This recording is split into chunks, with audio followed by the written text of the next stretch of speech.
She ran from her toxic ex and entered a restaurant unaware. The mafia boss was the owner. The crash of the whiskey glass against the plaster wall was the only punctuation that mattered. It exploded exactly 3 inches from Emily's head, a glittering spray of amber liquid and sharp, angry crystal. "You make me do this," Travis snarled, his voice a low, vibrating thing that always seemed to crawl under her skin. "You know I hate it when you're quiet, you're plotting, you're always plotting." Emily didn't move. She stood frozen in the hallway of their tiny, run-down apartment, the smell of cheap whiskey and his sweat filling the air. Her heart was a trapped bird, beating its wings bloody against her ribs. She'd been quiet because she was calculating, not plotting, calculating. She'd been adding up the minutes until his paycheck cleared so she could buy groceries, adding up the days until rent was due, and adding up the courage she would need to finally leave. She had failed that last calculation. "Look at me when I'm talking to you." "Em," he said, stepping closer. He wasn't a big man, but he filled every room with his restless, jagged energy. His eyes, which she had once thought were a soulful blue, now looked like chipped, pale ice. He'd been charming.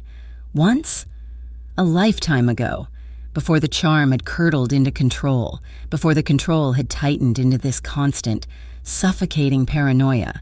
He had chipped away at her, isolating her from her friends, then her family, until she was a tiny island and he was the raging, unpredictable sea all around her. "I'm looking, Travis," she whispered, her voice barely a thread. "And what do you see?" he demanded, grabbing her chin, forcing her to meet his gaze. His thumb was rough against her skin. She saw the man who checked her phone mileage, who timed her trips to the corner store, who accused the elderly bag boy of looking at her. She saw the man who had convinced her she was so flawed, so broken, that no one else would ever want her. "I see you," she said, the words tasting like ash. Something in her tone, a finality she hadn't even intended, must have snapped the last thread of his control.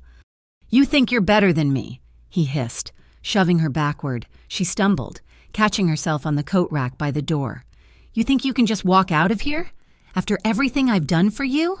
You'd be nothing without me. You'd be on the street. Let me go, Travis." "Go where?" He laughed, a short, ugly bark. He blocked the door, spreading his arms. "Go where, Emily? You have nowhere. You have no one. I am all you have." The coat rack. Her purse was hanging on it. Her thin, worn-out denim jacket was on it. And in that purse, zipped into a secret pocket he knew nothing about, was $142, her escape fund, gathered $5 at a time, $10 at a time, from tips she had skimmed from her waitressing job before he'd forced her to quit. It wasn't enough for a new life, but it might be enough for a bus ticket. He was still talking, his voice rising, listing her failures, her faults, her pathetic dependencies. She watched his mouth move, but the sound was fading, replaced by a roar in her ears. It was right now, or it was never. He lunged for her, maybe to shake her, maybe to hold her. She didn't wait to find out. In a single, fluid motion she hadn't known she possessed, she grabbed the heavy, ceramic umbrella stand by the door and swung it, not at him, but at the wall beside him. It shattered, a loud, satisfying crack that shocked them both into stillness. In that 1 second of his surprise, she grabbed her jacket and purse, yanked the deadbolt, and threw herself out into the hallway. "Emily?" His voice was low, deadly. The sound of the lock clicking inside the apartment followed her. He was locking her out, or locking her in. She didn't care. She slammed her shoulder into the stairwell door and ran. She took the stairs 3 at a time, her sneakers slapping against the concrete. She hit the ground floor and burst out the front door of the building into the night. The rain hit her like a physical blow. It wasn't a drizzle. It was a cold, driving, mid-November deluge, the kind of rain that felt personal. It soaked her thin cotton shirt in seconds, plastering her dark hair to her scalp. She heard the apartment building's front door slam open behind her. "Emily, get back here, you bitch!" She didn't look back. She ran. She ran until her lungs burned and her legs were jelly, until the sound of his voice was swallowed by the storm and the wail of distant sirens. She ducked into an alley, her back sliding down the wet brick, and hyperventilated, her sobs mixing with the rain. She had nothing. No phone. He had smashed her last one. No coat. Just a soaking wet jacket and a purse with $142. She was 25 years old, and she was, just as he'd promised, on the street. The bus station was a fluorescent-lit hell of misery, smelling of stale urine and chemical disinfectant. She bought a ticket with her wet, crumpled cash. "Where to?" the bored woman behind the glass had asked. "The next bus," Emily had said, her teeth chattering. "The next bus is for the city. Leaves in 5 minutes." One way.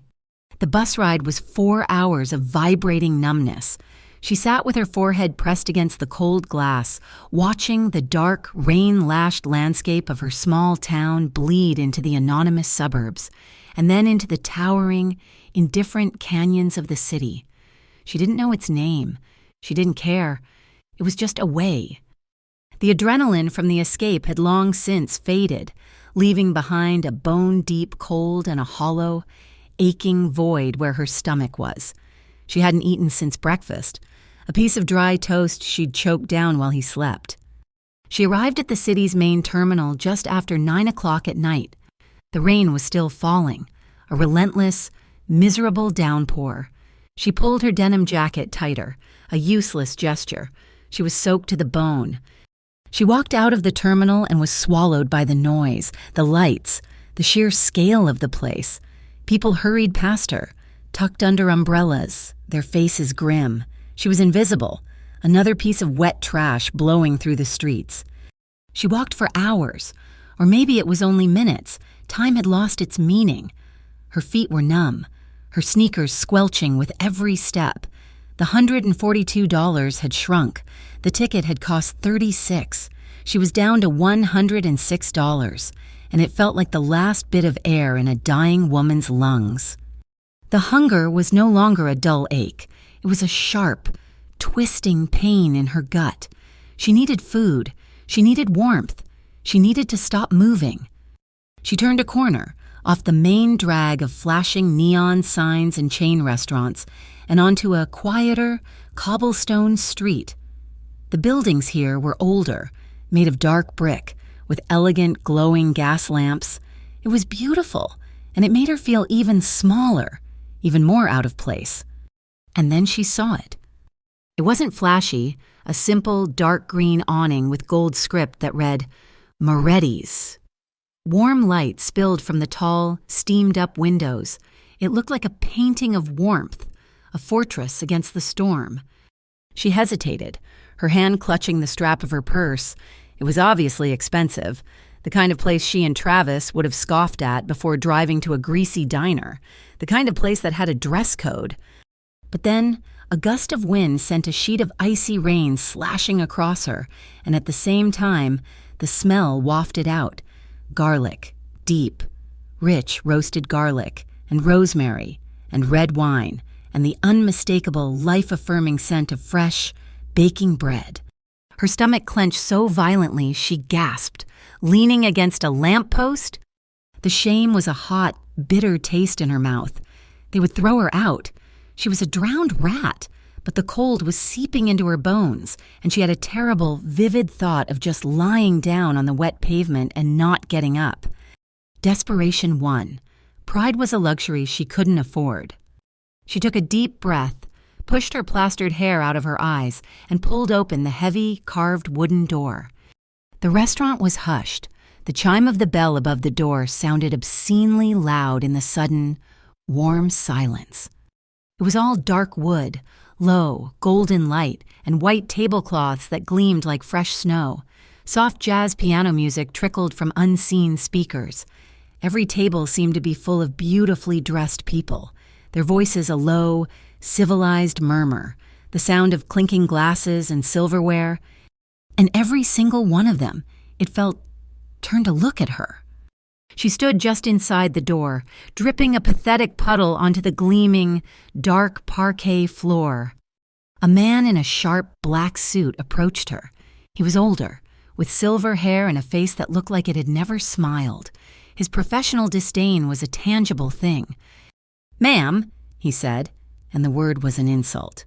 "Can I help you?" He was already positioning himself to shepherd her back out the door. Emily's throat closed. She couldn't speak. She just shook, a combination of cold and fear and overwhelming, crushing humiliation. I, she stammered. "Perhaps you are looking for the service entrance, Seth," he suggested, his voice silky with contempt. From the darkest corner of the restaurant, from a booth shrouded in shadow, a voice cut through the air. It wasn't loud. It didn't have to be. It was low and laced with an authority that stopped the maitre d' in his tracks. Julian. The silver-haired man, Julian, froze. His back went rigid. He turned his head slowly toward the booth. "Sir? Give the young lady a table." Julian's mask of disdain didn't crack, but his eyes widened, just fractionally. He turned back to Emily. The contempt was gone, replaced by a cold, efficient neutrality. "This way, please," he said, and led her to a tiny two-person table near the bar, but still in the main dining area. He pulled out her chair. Emily sat, her wet jeans soaking the plush velvet seat. She watched, mortified, as a busboy discreetly appeared with a mop to clean up her puddle by the door. The diners around her had returned to their meals, but she could feel their curious, judgmental glances. A waiter brought her a glass of water, his movements swift and silent. Then another brought a small basket of bread. It was warm. Steam rose from the sliced loaf. Her hands were shaking so badly she could barely lift a piece. She fumbled it, dropping it onto the plate. She didn't care. She grabbed it and ate. It was crusty and soft inside, and tasted of salt and wheat and life. She devoured 3 pieces before she even took a breath. She was just reaching for a fourth when a shadow fell over her table. She looked up. The man from the booth was standing there. He was tall and dressed in a suit that probably cost more than her last year's rent. It was a dark, charcoal gray, worn with a simple black shirt, the top 2 buttons undone. He was younger than his voice had suggested, maybe early 30s, with dark, thick hair, a strong jawline, and the kind of olive skin that spoke of Mediterranean ancestors. But it was his eyes that held her. They were dark, almost black, and they looked at her with an unnerving, silent intensity. He wasn't looking at her like the other diners, with pity or disgust. He was looking at her like he was reading her, like he was taking inventory. He radiated a stillness that was the opposite of Travis's frantic energy. This man was all control, all quiet, coiled power. His presence was so absolute that the entire noisy restaurant seemed to fade into the background. "Are you hungry?" he asked. His voice was that same low, gravelly rumble. Emily could only nod, her throat tight. I can't pay," she whispered, the confession tearing at her. "I'm sorry, I smelled the bread. I'll leave." She started to stand up, but he placed a hand, not on her, but on the table. It was a large, strong hand, clean, with a heavy, simple gold ring on his pinky finger. The gesture was casual, but it rooted her to the spot. "I didn't ask if you could pay," he said, his voice even. "I asked if you were hungry." He didn't wait for her to answer. He looked at the hovering maitre d'. "Julian, bring her the osso buco and a glass of the Barolo." "Sir?" Julian said, but the man was already looking back at Emily. "Eat," he commanded, then turned and walked back to his booth, disappearing into the shadows. The food came. It was a masterpiece. Veal so tender it fell off the bone, in a rich, dark sauce with vegetables, served over a bed of saffron risotto. The wine was heavy and warm and tasted like velvet. Emily ate. She ate slowly, deliberately, forcing her shaking hands to be still. It was the first real meal she'd had in months. With every bite, she could feel a little bit of warmth, a little bit of strength seeping back into her. She ate until the plate was clean. The waiter cleared her plate, and then Julian was at her side again. "Mr.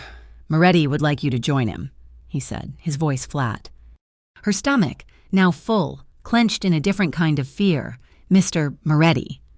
Julian led her to the booth. The man, Luca Moretti, was sipping a tiny cup of espresso.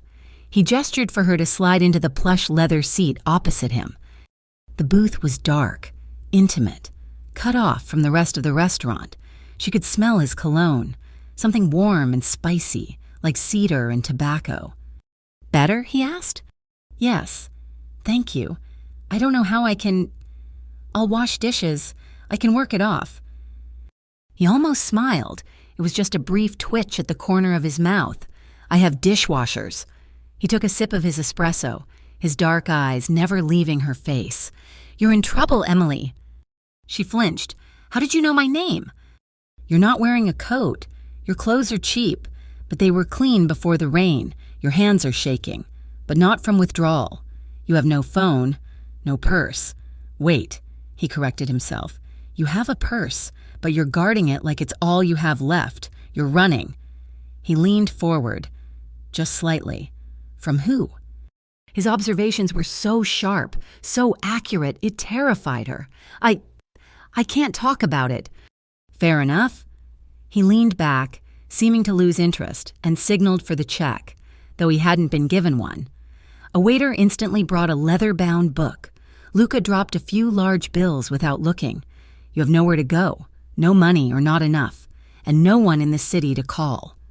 "I'll be fine," she said, the words thin, but she put every ounce of her remaining pride into them. This time, the smile was real, though it didn't touch his eyes. "There's that. I saw it when you were on the sidewalk. You were deciding if you were too proud to come in. You're a survivor, but pride is a luxury. Emily, survival is a necessity." He was just stating facts, not judging her, not pitying her. And in a strange way, his cold assessment was more comforting than any fake sympathy. He wasn't telling her it would be okay. He was telling her what was... "I need a new waitress," he said abruptly, as if he were discussing the weather. "The morning shift, prep and lunch, 6 a.m. to 2 p.m. You get minimum wage, plus tips." Emily stared at him. "A waitress? Here? I'm a mess." "I am looking at you," he said, his gaze so intense it felt like a physical touch. "You're a mess. Yes, but you're not broken. The uniform is provided. You start tomorrow." The offer hung in the air, too good to be true, a life raft. "But I don't have a place to stay. I can't..." "There's an apartment above the kitchen," he said, cutting her off. He was already sliding a key across the table. A simple, old-fashioned, heavy brass key. It's small, it's clean, it's warm.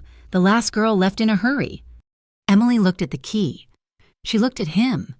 His face was unreadable. "Why?" she whispered. "Why are you doing this?" "I'm in a bind," he said, his voice flat and bored. "My morning prep girl quit without notice. You're in a bind. You need a job and a roof. We are helping each other. A simple transaction." Her pride was a bruised, tender thing. It screamed at her to say no, to walk back out into the rain. But her body, now warm and full and desperate to stay that way, was screaming louder. Survival. She reached out and her cold, trembling fingers closed around the warm brass key. "Okay," she said. "Tomorrow, 6 a.m. "Don't be late," he said. He nodded to Julian, who materialized at her side. "Julian will show you." Julian led her, not out the front, but back through the restaurant, past the bar, and through a set of swinging doors into the kitchen. It was a chaotic, beautiful, controlled inferno, all stainless steel and copper pots, the hiss of steam, the roar of flames, men and women in white moving with practiced, fast-paced grace. The smells of garlic and herbs were 1,000 times stronger here. Julian didn't pause. He led her to a narrow, steep staircase in the back. "This way." The stairs opened into a small, clean hallway. He pointed to a door. "This one. The lock is new. The bathroom is inside. There are clothes on the bed. Your uniform will be brought in the morning." "Thank you," she said. He just gave her a curt, dismissive nod and disappeared back down the stairs. Emily put the key in the lock. It turned smoothly. The room was tiny, a small iron frame bed with a thick quilt, a simple wooden dresser, a nightstand, and a single window. A narrow door led to a tiny, clean bathroom with a stall shower. It was a nun's cell. It was a palace. It was safe. On the bed, as Julian had said, was a set of folded clothes, a simple, dark gray sweatsuit, thick socks, and a plain white t-shirt. They looked new. She locked the door, and then she locked the deadbolt. The sound of that heavy, metal bolt sliding into place was the most beautiful sound she had ever heard.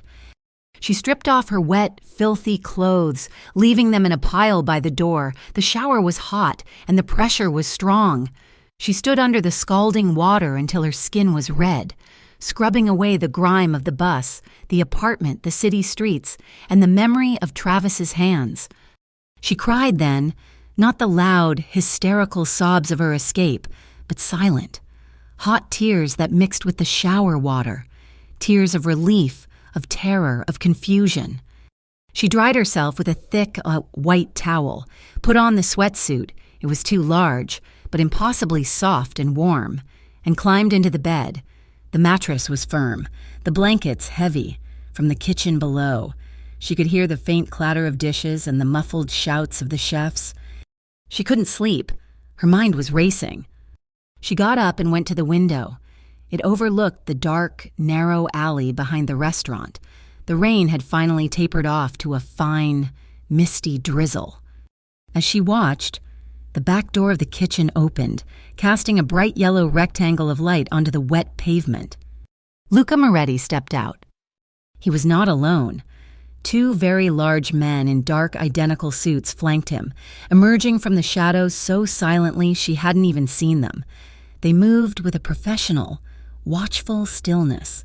One of them scanned the rooftops. The other scanned the mouth of the alley. A car, a long, black, impossibly sleek sedan, glided to a silent stop at the end of the alley. It hadn't been there a moment before. One of the men stepped forward and opened the back door of the car. Luca got in, and he didn't look back at the restaurant. The door was closed, the two men got into the front, and the car pulled away. Its engine, a deep, powerful purr that was barely audible. It was gone in seconds. Emily stood at the window, her hand pressed to the cold glass. The man who was in a bind for a waitress, the man who offered help as a simple transaction. He didn't travel like any restaurant owner she had ever seen. She pulled the blanket tighter around her shoulders, a new, more complicated chill settling deep in her bones. She had escaped one cage, only, she feared, to find herself in another, gilded one. She looked at the heavy brass key on the nightstand and wondered who Luca Moretti really was. The bell on the kitchen door was a brutal, jangling sound at 5:45 in the morning. Emily's first day began in the dark, the cobblestone alley still slick with the memory of the previous night's storm.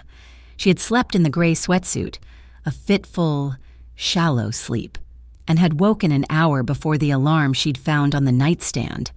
She pushed open the swinging door into a world that was already at war. The kitchen, so pristine and silent from a distance, was a roaring, steaming beast. Men in white jackets shouted at each other in rapid-fire Italian. The air was thick with the dueling, glorious smells of yeast and roasting meat, a sharp, acidic tang of tomatoes and a river of olive oil. A mountain of fish, all silver and pink, was being butchered on a steel table. "You're the new girl." It wasn't a question. A woman with a face like a tired hawk was standing in front of her, arms crossed. Her black hair was pulled into a bun so tight it seemed to pull her eyes back. She was wearing the same crisp white shirt and black apron uniform Emily had seen on the waitstaff. "I'm Emily." "I'm Maria. I'm head of staff, which means you answer to me, Mr. Moretti may have hired you, but I can fire you. You understand?" Emily nodded, her throat dry. "Yes, ma'am." Maria's expression didn't soften. "Julian said you have experience." 3 years. At a diner. And a steakhouse. Emily said, the lie about the steakhouse coming easily. A diner wouldn't be enough. This is not a diner, Maria said, her voice dripping with the obvious. You do not chat. You do not make mistakes. You do not spill. Your apron is your uniform, not your napkin. Your shirt is always pressed. Your hair is tied back. No perfume. The food smells. We do not. She shoved a perfectly folded apron and a pressed white shirt at Emily. The staff locker room is there. You have 2 minutes. Emily changed so fast her fingers fumbled with the buttons. The uniform fit, which was another strange, unsettling detail. It was as if Luca Moretti, had simply willed it to be so. When she returned, Maria set her to work. There was no gentle training. It was trial by fire. Her first task, for 3 solid hours, was polishing silver. Not just wiping it, but polishing it until Maria could hold a fork up to the light and see no whispers of a smudge. Then it was glassware, an endless sea of wine glasses, each one to be steamed over a hot water bath and polished with 3 separate cloths until it was invisible. Emily kept her head down. She said yes, Maria, and no, Maria. Her past as a waitress served her well.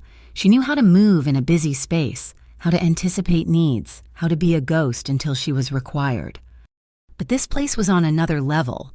The precision was military. The way the napkins were folded, a complicated fan-like design, the way the bread was cut, always on a bias, the specials, which she had to memorize, were a long list of complex Italian dishes she couldn't pronounce. Luca Moretti was not there, but his presence was everywhere. It was in the way the chefs, big, tattooed men who looked like they could break someone in half, snapped to attention when Julian, the maitre d', walked through. It was in the hushed, almost reverent way the busboys stacked the plates. No one spoke of Mr. Moretti. They called him the owner, or simply he. He doesn't like the salt shakers at an angle, Maria hissed at her on the second day, slapping Emily's hand away as she set a table. They are perpendicular to the bread plate, always. You think he doesn't see? He sees everything. Emily had to agree. The man who had dissected her entire life in 30 seconds from a single glance, he would see a crooked salt shaker. She worked until her feet were a dull, throbbing ache, until her back was a single knot of pain. She learned the lunch menu, the 8 different kinds of pasta, the 12 table numbers in the main room and the 6 in the private alcove. She learned that Julian's coldness was a permanent state, and that Maria's harshness was a form of protection for the restaurant, not for Emily. At 2 p.m, Maria would nod curtly. Go. Emily would walk back up the narrow stairs, her legs shaking, peel off the uniform, take a hot shower, and fall into bed. She'd sleep for 4 hours, wake up, and eat the simple meal of pasta and bread one of the kitchen staff would leave for her on a tray by her door. Then she'd read a worn paperback she found in the dresser, and by 10, she'd be asleep, ready to do it all again. She was safe. She was exhausted. She was, in a strange way, content. Luca only appeared occasionally. He would be there, suddenly, in his dark booth, as if he had materialized from the shadows. He never ate. He just drank his small cups of espresso and watched.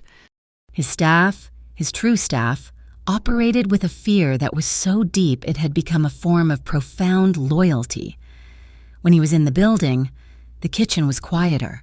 The waiters moved faster. Julian's back became, if possible, even straighter. Emily tried to stay invisible. When she had to bring water or bread to his booth, something Maria made her do. A test. Her hands would shake. He would just watch her, those dark, unreadable eyes tracking her movements. He'd nod, a low, dismissive Emily. His voice a rumble that vibrated through her. And she would retreat, her heart hammering. After 2 weeks, something began to shift. The crushing exhaustion was replaced by a familiar rhythm. She was good at this. She had always been good at this. Travis had convinced her she was clumsy, stupid, that she didn't have the personality for it. He had been wrong. Her natural charm, the part of her Travis had tried to sand away, began to reemerge. She smiled at the customers, a genuine, warm smile. She was quick with a recommendation, gentle with the elderly, patient with the fussy. One afternoon, a regular, an older couple who came in every Tuesday, was being seated. "Oh, where's that lovely new girl?" the wife asked Julian. "She was so kind to us last week. She remembered I like my water with no ice." Julian, looking pained, had to call Emily over. From his booth, Luca watched. He saw the way the old woman's face lit up when Emily greeted her. He saw Emily lean down, listening, her expression open and kind. He saw her handle a complicated order with ease. He didn't say anything, he just filed it away. His mystery only deepened. He was an enigma, a man of sharp, expensive suits and few, clipped words. He was a shadow in his own establishment. The first true crack in his facade appeared on a Thursday night. Julian had asked her to stay late. The dinner shift was a different, more ferocious animal. The lights were lower, the music was louder, the clientele more demanding. Emily was just refilling water glasses, trying to stay out of the way of the career waiters. A table in the corner, 4 men in suits were already loud and deep into their 3rd bottle of wine. One of them, a pink-faced man with a booming laugh, had been trying to get her attention all night, calling her sweetheart and honey. Emily just smiled her tight, professional smile, and kept moving. As she reached to fill his water glass, he clamped a hand on her wrist. "Slow down, beautiful," he slurred, his grip surprisingly strong. "What's the hurry? Why don't you bring that pretty smile over here and sit with us?" Emily froze. Her blood ran cold. It wasn't just the grip. It was the entitlement, the assumption. It was Travis, in a $1,000 suit. "Sir, please let go of my arm," she said, her voice quiet but shaking. "Oh, she's shy." He laughed to his friends. "I like shy." He tugged her wrist, pulling her off balance, making her slosh water onto the tablecloth. "Come on, don't be like that." The entire restaurant seemed to suck in a breath. Julian was already moving, his face a mask of pale horror. Maria looked murderous, but neither of them got there. "Get your hand off her!" The voice was ice. It wasn't loud, but it cut through the din of the restaurant like a surgeon's blade. Luca Moretti was standing by the table. He hadn't been in the building. Emily had thought she had no idea where he had come from. He was just there. The pink-faced man, his hand still on Emily's wrist, looked up, annoyed. "Hey, pal, we're having a private conversation. Butt out." Luca did not look at the man's face. He looked at the man's hand, still wrapped around Emily's arm. "You have 3 seconds, Luca said, his voice terrifyingly calm. 1. The man's friends were frozen, their smiles gone. 2.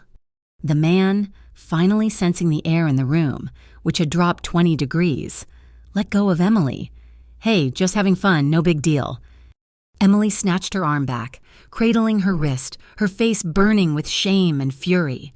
Luca placed one hand on the man's shoulder, a gesture that almost looked friendly. "Mr.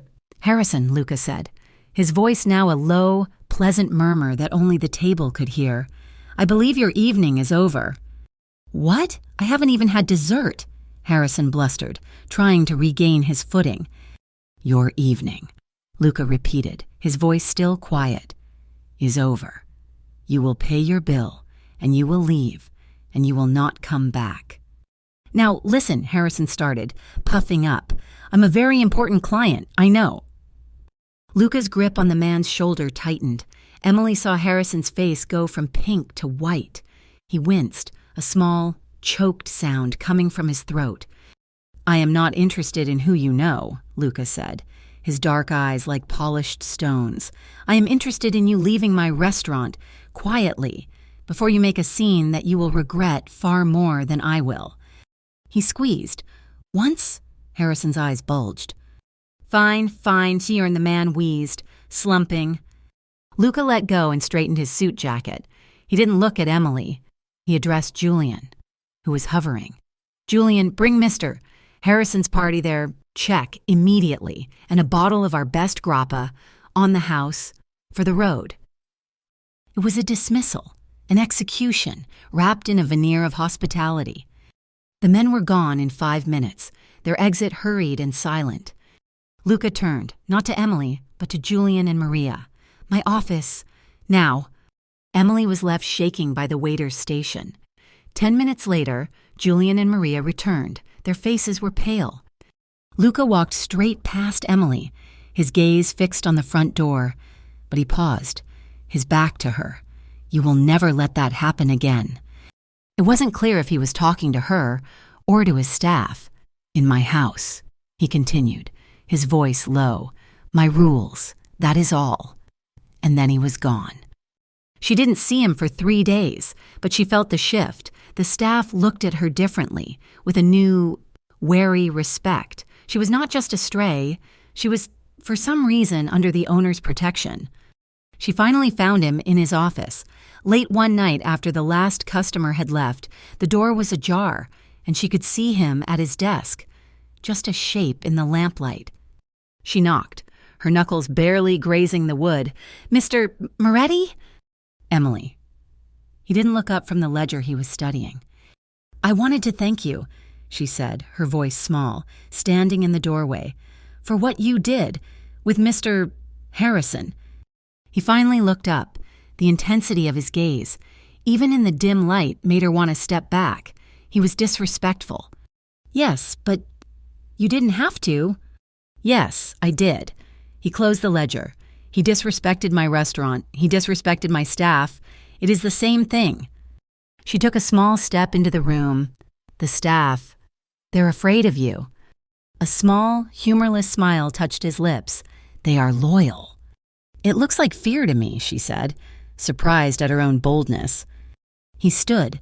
He was a man of shadows, but he was all solid presence. Fear and respect are 2 sides of the same coin. "Emily, you cannot have one without the other." He came around the desk, stopping a few feet from her. "He put his hands on you. In my house. I don't permit that." You said you protect what belongs to you." "I do." His voice was flat, a simple statement of fact, but it hung in the air between them, heavy with unspoken meaning. Was she part of what belonged to him now? Like the restaurant? Like the staff? Their strange, silent dance continued. The attraction was a low, simmering heat beneath the floorboards. It was in the shared glances. When she'd look up from a table and find him watching her from his booth, his expression unreadable. It was in the tension. When they'd pass in the narrow kitchen hallway, their bodies brushing. A jolt of electricity that was so strong it made her gasp. And it was in his kindnesses. They were subtle, almost invisible, and always anonymous. One morning, she woke up in her small room, shivering. The old radiator had given up. She mentioned it to Maria, who just grunted. That afternoon, she came back to her room to find 2 men, the same silent, suited men she had seen him with that first night, installing a brand new, modern heating unit. They worked in silence, nodded at her, and left. Her room was warm by nightfall. Another day, she was working a double, exhausted, and was gulping down the thick, sludgy coffee in the staff room. She had a weakness for caramel macchiatos, a sugary, frivolous drink she hadn't tasted in years. 15 minutes later, Maria slammed one down on the prep counter in front of her. A perfect, steaming caramel macchiato from the expensive cafe down the street. "What's this?" Emily asked, bewildered. "From him," Maria grunted. "He said you look like a ghost. Now drink it and get back to work." The kindnesses were more unnerving than the fear. Travis's kindness had always been a trap, a debt he would collect on later, with interest. Luca's kindness was an order, a statement of fact, as impersonal as the rain, and yet it was personal. He had noticed her. He had seen she was cold. He had seen she was tired. The simmering tension finally boiled over one rainy Tuesday, almost a month after she had arrived. The night was slow, and the last customer had left before 11. The staff had cleaned up and left, Maria locking the front door behind them. Emily was alone, or so she thought, wiping down the long mahogany bar. The rain lashed against the windows, a sound so familiar, so tied to her fear that it made her shiver. "You should be upstairs." She jumped, spinning around. Luca was standing in the doorway of his office, a tumbler of amber liquid in his hand. He was in his shirt sleeves, his tie gone, his collar undone. "I just wanted to finish," she said, her voice sounding breathless in the empty room. "Leave it. The morning crew can get it." She didn't move. She just watched him. He walked to the bar and stood on the other side, setting his glass down. They were separated by the polished wood, but it felt like no distance at all. "You're thinking," he said. "How do you know?" "Your brow furrows. Right here." He made a small gesture toward his own face. "You've been doing it a lot tonight. What is it?"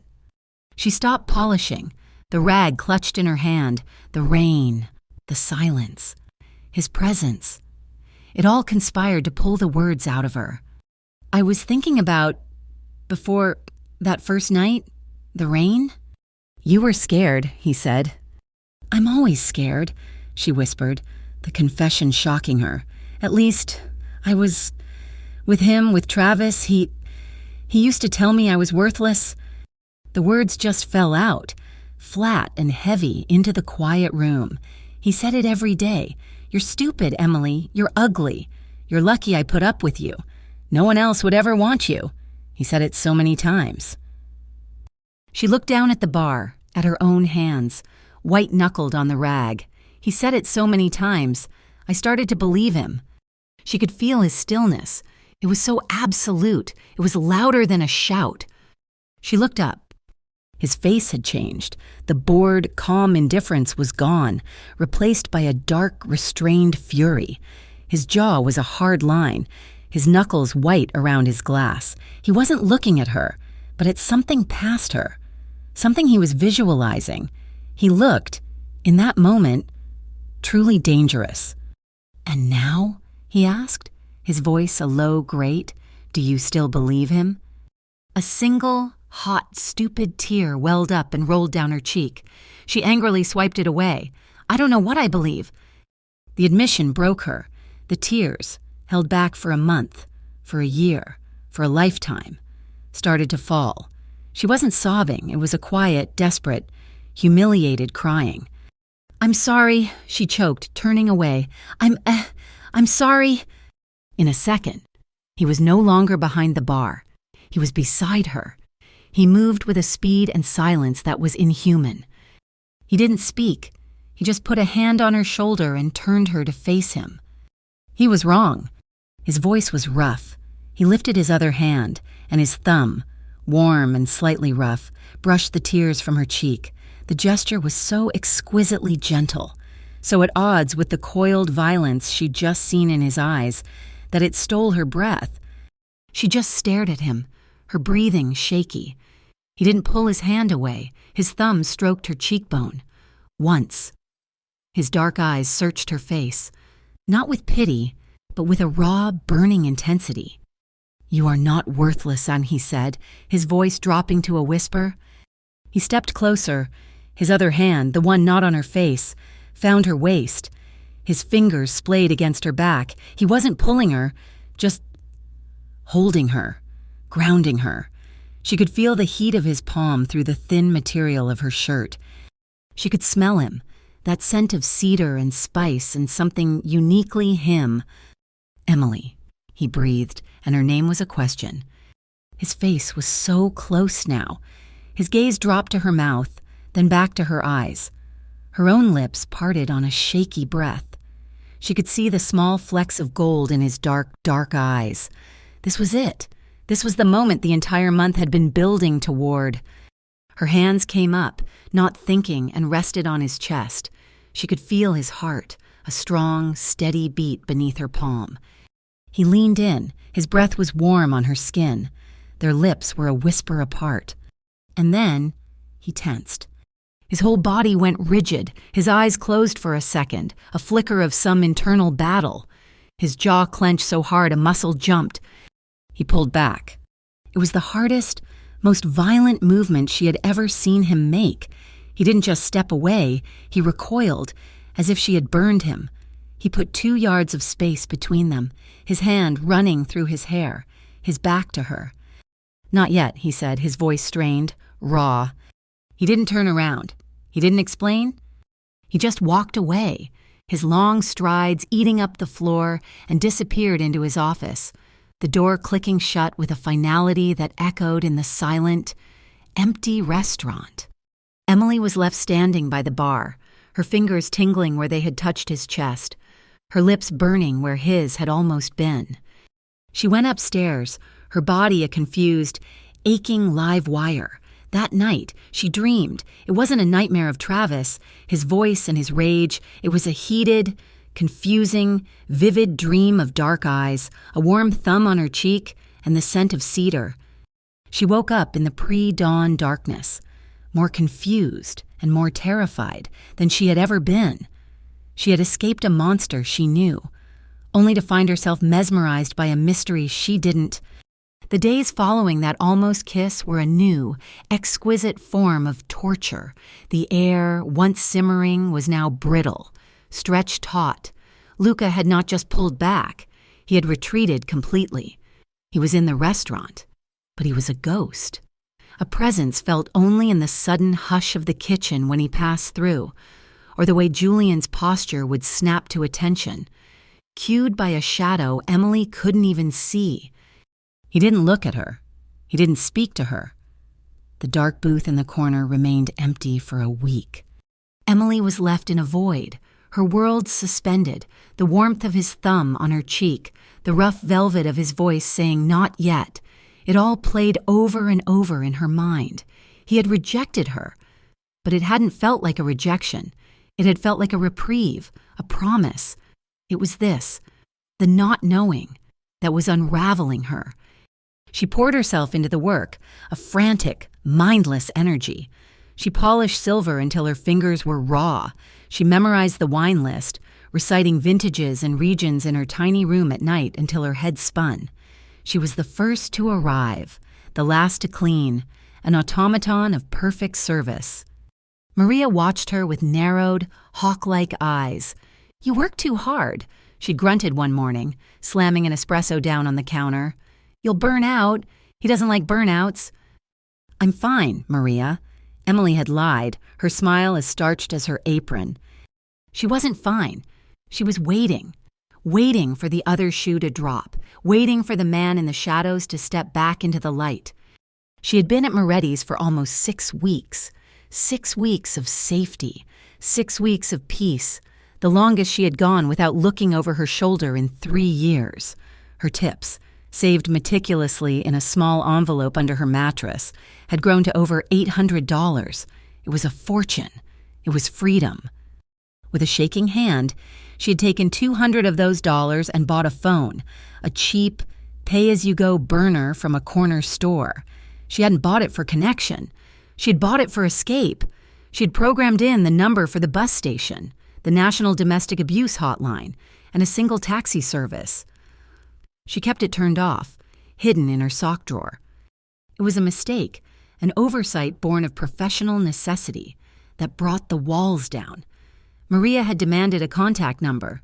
"What if you're sick? What if the delivery is late and I need you? We are not animals." "Emily, give me the number." Reluctantly, Emily had written it on a slip of paper. She had no idea that the new busboy, a young, smiling kid named Leo, was the one who answered the restaurant phone during the day, or that he was susceptible to a $20 bill and a sob story. The first call came on a Tuesday. Her phone, which she had started carrying in her apron, buzzed against her hip, a blocked number. She almost ignored it, but Maria's words about deliveries came back to her. She stepped into the pantry, the smell of garlic and dried herbs surrounding her. "Hello?" Silence. Just the dead, heavy sound of an open line, the faint static of a long-distance call. "Hello, who is this?" And then the sound, a low, soft humming, a tune he always hummed when he was agitated, a tuneless, grating little melody that made the hairs on her arms stand up. She slammed the end button. her whole body going cold. Her hand was shaking so badly she dropped the phone onto a 50-pound bag of flour. It was a coincidence, a wrong number. It had to be. She picked up the phone, her breath catching in her throat. She stared at it, willing it not to be true. She went back to work, but the silver was suddenly slippery, and she shattered a wine glass, earning a black look from Maria. The second call came 2 hours later, blocked. She ran back to the pantry, her heart a drum against her ribs.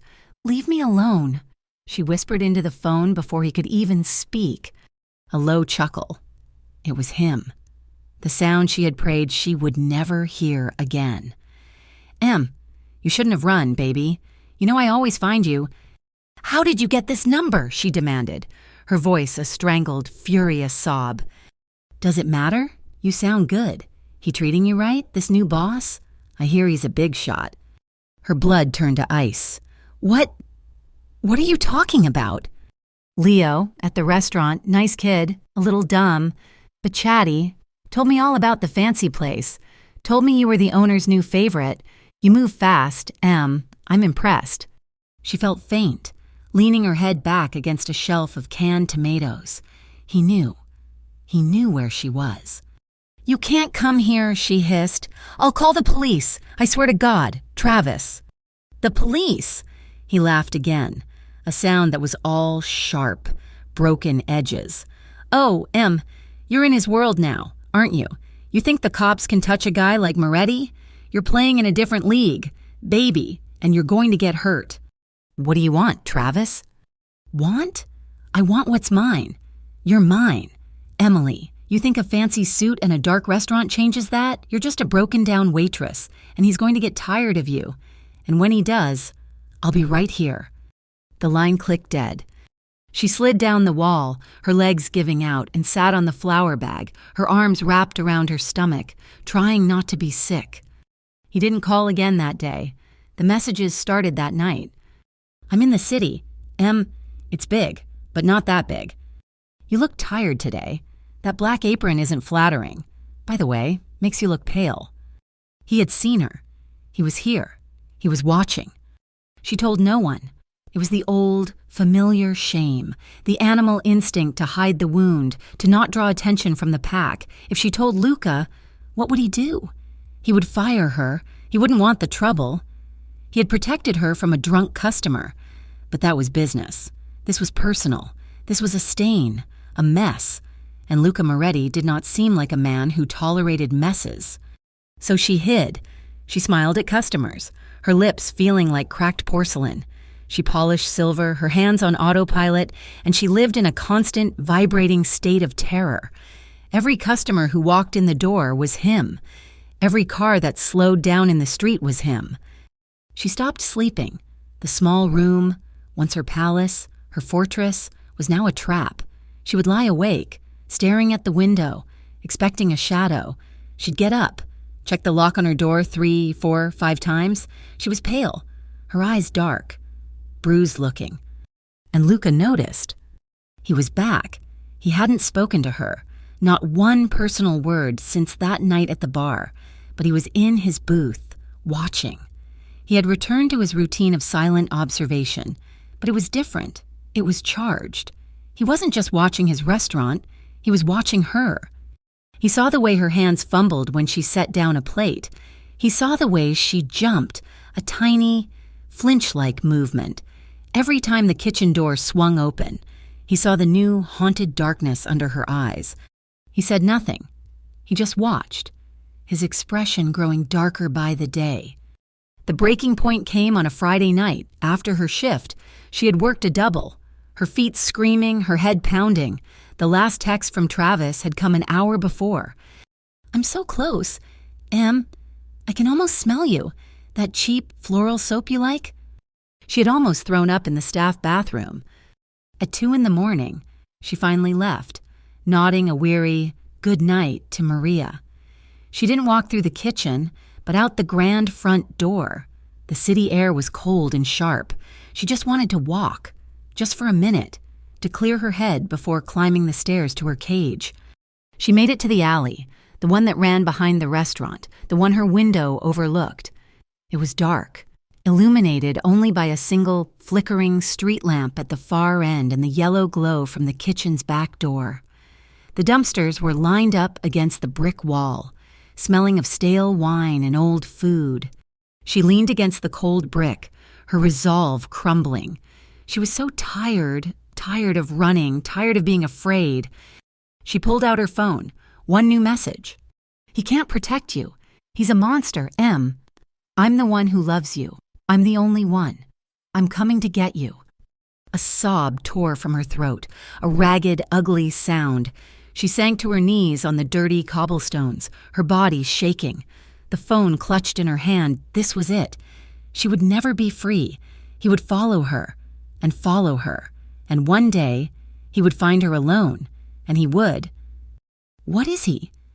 The voice came from the shadows, and it was not Travis. It was low, cold, and absolute. Emily screamed, scrambling backward, and looked up. Luca Moretti was standing not 10 feet away. He was leaning against the opposite wall, a black shape against the dark brick, his suit blending with the night. He hadn't been in the restaurant, or so she'd thought. He must have been in his office, watching her leave, and had followed. Mr. Moretti," she gasped, trying to stand, to hide the phone. "You scared me." "I am the least of your problems tonight," he said, his voice flat. He pushed off the wall and walked toward her. He didn't offer a hand. He just stood over her, his shadow swallowing her. "Your hands haven't been steady for a week. You look like a ghost, and you were crying over a text message in an alley at 2 a.m. Who is he?" "It's nothing. I'm just tired." "You are a bad liar, Emily." He held out his hand. "Give me the phone." "No, it's private." His expression in the dim, yellow light was not kind. "I am not asking as a friend. I am asking as the man whose name is on the front of this building. The building you are living in, the one you are bringing your trouble to. Now give me the phone." His voice was deadly calm, a cold, quiet command that was far more terrifying than any shout. Travis yelled and pleaded and broke things. This man stood and watched and expected to be obeyed. Slowly, her hands shaking so violently she could barely function, she held out the phone. He took it. He didn't snatch it. His fingers just closed around it, his touch brief, his skin warm. He held it up to the light, his thumb scrolling, his face impassive. He read the last message, and the one before, and the one before that. His stillness was profound. He read for a full minute, and the only sound in the alley was the distant hum of the city and Emily's own ragged, terrified breathing. When he was done, he didn't look at her. He looked up, toward the mouth of the alley, as if expecting someone. "Travis," he said. It wasn't a question. She nodded, her throat too tight to speak. "The one you ran from." She nodded again, a fresh wave of tears blurring her vision. He slipped the phone into his own jacket pocket. "He knows where you work. He knows who I am. He is watching you." "I'll leave," she whispered, the words tearing her apart. It was her only card left to play. "I'll pack my things. I'll be gone in an hour. I won't bring any more trouble. I'm so sorry." "And go where?" he asked, his voice still that terrible, flat monotone. "Back to the bus station? Back to the street? You think he won't find you? He found you here. He will find you there. Only this time, I won't be." He finally looked at her, his dark eyes boring into hers. "You're not leaving, Emily." "But he'll come here." "He won't." The simple 2-word statement was a vow. It was a death sentence. "He thinks I'm a monster," Lucas said, a strange, thoughtful tone in his voice, as if he were considering the idea for the first time. "He's not wrong, but he's made a mistake. He's made 2. He crouched down, so they were on the same level. His suit was expensive, but he didn't seem to care about the grime of the alley. He was close enough for her to see the fury, not hot but cold, a burning. Arctic ice, deep in his eyes. "His first mistake," Lucas said, his voice a gravelly whisper, was touching what was mine. Emily's breath hitched. Mine. His second eye, Luca continued, was thinking he could come here, into my home, and threaten you. He has mistaken his small, pathetic brand of cruelty for power. I am going to show him what real power is. What? What are you going to do? She whispered, terrified of the answer. I am going to take care of it, he said. He stood. A fluid, graceful movement. He held out his hand to her. This time, it was an offer. She took it. His grip was strong, warm, and pulled her to her feet as if she weighed nothing. Go upstairs, Emily, he said, his voice softening, just a fraction. Lock your door. Do not answer it for anyone but me or Maria. Do not answer your phone. In fact, you're not having a phone anymore. He took her phone from his pocket, and with one powerful, effortless motion, he bent it in half, the screen spiderwebbed, and the device died. He dropped the two pieces into the dumpster. Go, he said. Sleep. This is over. She was too stunned to argue. She just nodded, her eyes wide, and hurried past him, back into the kitchen, and up the stairs to her room. She locked the door. She slid the deadbolt. She went to the window. Luca was still in the alley. He was standing in that same spot, but he was no longer alone. The two silent, suited men had materialized, the same two who had fixed her heater. They stood on either side of him. Luca was on the phone, not her phone, but his own, a sleek, black device. He wasn't talking, he was just listening. Then he spoke. 5 short, clipped words in Italian that Emily couldn't understand. He hung up. He looked at his men. He nodded, once. The men disappeared, not into the restaurant, but out toward the street, moving with a fast, purposeful gait. Luca remained.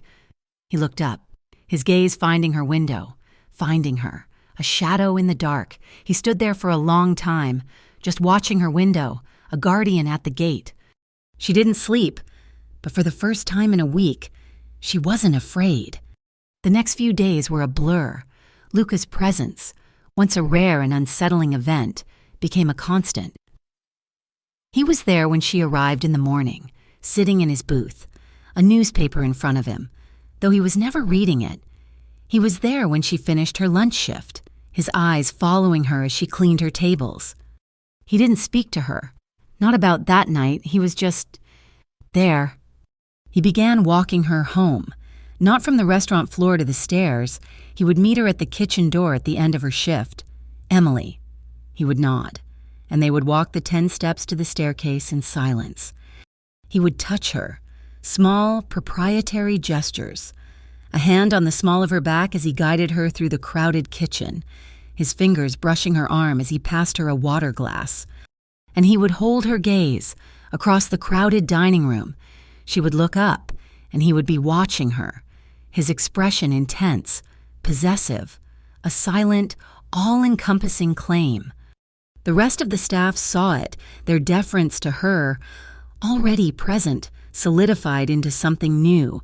She was no longer just the stray, she was the owner's, whatever that meant. A week after the alley, a week of this silent, watchful protection. He found her polishing glasses at the bar after closing. "Leave it," he said, his voice startling her. She turned. He was holding 2 plates. "You haven't eaten." "I'm not hungry." "You will eat," he said. It wasn't a suggestion. "My office." He turned and walked away, expecting her to follow. She did. His office was not like the restaurant. The restaurant was dark, old world, heavy. His office was modern, minimalist, all glass and steel, with a vast floor-to-ceiling window overlooking the city lights. He had set the plates on his massive black desk. It was risotto, the same saffron risotto she'd had her first night, this time with grilled shrimp. They ate in silence, sitting on opposite sides of the desk. The air was so thick with unspoken words, with chemistry. It was hard to breathe. He set his fork down. "Tell me about your dreams."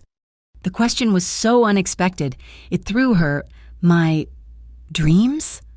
"The ones you have when you're awake," he said, impatient. What did you want before him? She looked down at her plate. It's stupid. Tell me. She laughed. A small, sad sound. I wanted to open a bakery, a tiny one, just scones and coffee and little cakes. I wanted a place where the door chimed when you opened it. I wanted peace, that's all. Just a quiet, peaceful life. She looked up at him, at this man who lived in shadows and commanded men who moved like ghosts. This man who radiated anything but peace. He was watching her with an expression she had never seen on him. It was not anger, not indifference. It was a deep, profound, almost aching sadness. You deserve it, he said, his voice low, the peace. He stood and came around the desk. He didn't stop until he was standing in front of her, so close his legs were brushing her knees. He leaned in. She didn't move. She couldn't. Her breath was trapped in her lungs. Luca, she whispered, her voice a thread. Emily, he said, his own voice rough. And he kissed her. It was nothing like she had imagined. It was not the bruising, possessive kiss of a man like him. It was slow. It was breathless. It was full of a desperate, agonizing longing. His lips were soft, tentative, asking a question she didn't know how to answer. She responded, her own lips parting, her hand coming up to rest on his arm. The muscle there was like steel. The small, hesitant touch was all he needed. A low groan rumbled in his chest, and the kiss changed. It was no longer a question. It was an answer. His hands were in her hair, tilting her head back, his mouth taking hers with a hunger that was staggering. It wasn't a kiss of violence, but of starvation. He kissed her like he had been dying of thirst, and she was the first drop of water. He pulled her to her feet, his other hand gripping her waist, pulling her flush against him. He was all hard muscle and heat. She was lost in it, in the taste of him, the scent of him, the solid, unyielding strength of him. He pressed her back against the wall, his body caging her in, his hands braced on either side of her head. He was breathing hard, his forehead pressed to the wall just above hers. I want you, he admitted, the words torn from him, as if it were a confession. Dio, how I want you. He kissed her again, hard, his control slipping. And just as she felt herself surrendering, just as she was ready to be consumed by this beautiful, dangerous fire, he pulled away. He didn't just step back, he recoiled, pushing himself off the wall, his hands clenched into fists at his sides, his chest heaving.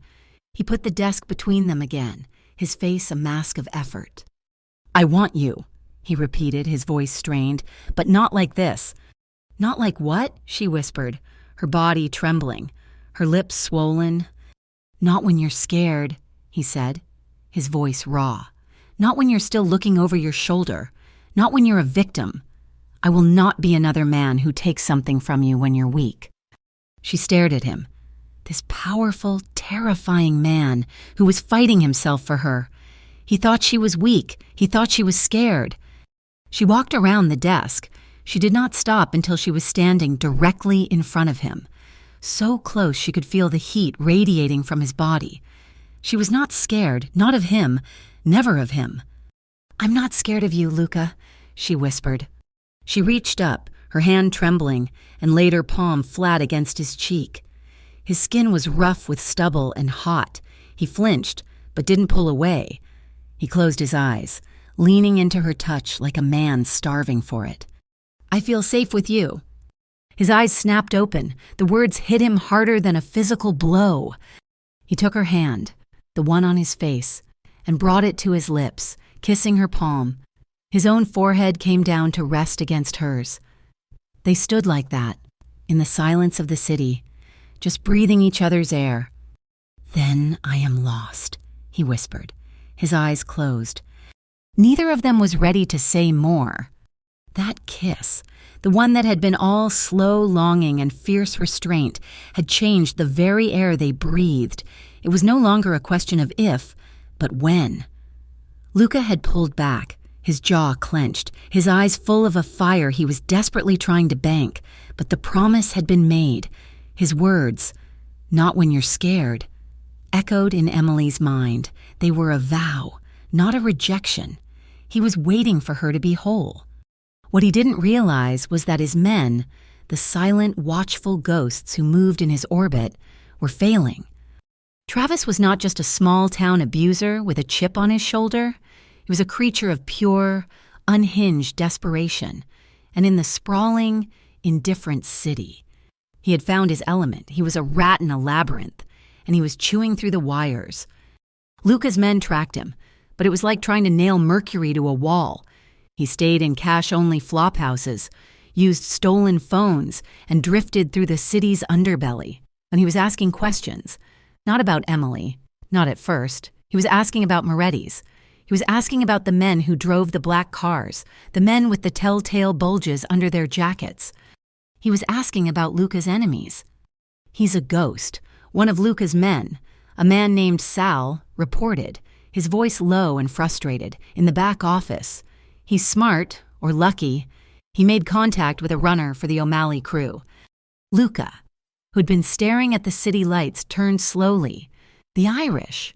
His voice was deceptively mild. "A small-town bully is talking to the Irish?" "He's not just a bully, boss. He's crazy, and crazy as a weapon. He's telling them he has information. He has a weakness in your organization, a girl." Luca's stillness was a terrible thing. "Find him, Sal. Before he stops being a nuisance and becomes a problem, find him, and you bring him to me." "Yes, boss." But Travis didn't want to be found. Not by Luca. He was a hunter now. He'd found his own power. He knew where she was. He had a new, thrilling purpose. He wasn't just going to get his property back. He was going to burn down the castle of the man who had taken her. He began to watch. He'd stand across the street from Moretti's, hidden in the recess of a closed tailor shop, his thin frame vibrating with a mixture of rage and adrenaline. He'd watch the dinner rush, watch the beautiful people come and go, and he'd watch for her. He saw her, sometimes, a glimpse through the front window, moving between tables, her dark hair pinned up. She looked different. Her shoulders were back. She wasn't the cowed, trembling thing he had cultivated. She looked strong. She looked happy. The sight of it filled him with a black, acidic rage that was almost pleasurable. He would fix that. He would remind her of what she was. One night, a cold, clear Thursday, Emily was leaving work. Her shift had ended at 10, but she had stayed late, helping Maria with inventory. The terror of Travis, which had once been a constant, screaming siren in her head, had faded to a dull, background hum. Luca's presence was an antidote. He was her shield. He was in his office, she knew, finishing his own work. She stepped out the back kitchen door into the alley, just to feel the cold night air on her face before heading up to her room. The alley was her sanctuary. In a way, it was where Luca had seen her, where he had claimed her. The dumpsters were lined up, and the single yellow light from the kitchen door cast a weak glow. She leaned against the brick, just breathing. A flicker of movement at the far end of the alley, by the street. She straightened. It was probably just one of the dishwashers, heading home. "Em?" The voice was a whisper, a ghost of a sound, but it cut through the night and found her spine. She froze. Her blood didn't just run cold, it stopped. It turned to slush in her veins. "No," she breathed. He stepped out from behind the last dumpster, emerging from the deep shadows into the flickering cone of the streetlight at the alley's mouth. It was him. He was thinner than she remembered, his face gaunt, his eyes wide and unblinking in the pale light. He was wearing a thin, dirty jacket, his hands shoved deep in his pockets. He looked like a stray dog, starved and rabid. I missed you." "Baby," he said, and he took a step toward her. Emily didn't scream. She couldn't. All the air had been vacuumed from her lungs. She saw not just the man, but the whiskey bottle in his hand, the one he had tried to break on her wall. She saw the clenched fists, the pale, icy eyes. She saw, in one, blinding. Apocalyptic flash. Every moment of the last 3 years, the yelling, the shoving, the way he'd stand in the doorway, the threats, the shame. "You look good, Em. Real good. Too good for me, huh? Too good for this piece of trash." He took another step, his voice a broken, pleading, threatening whine.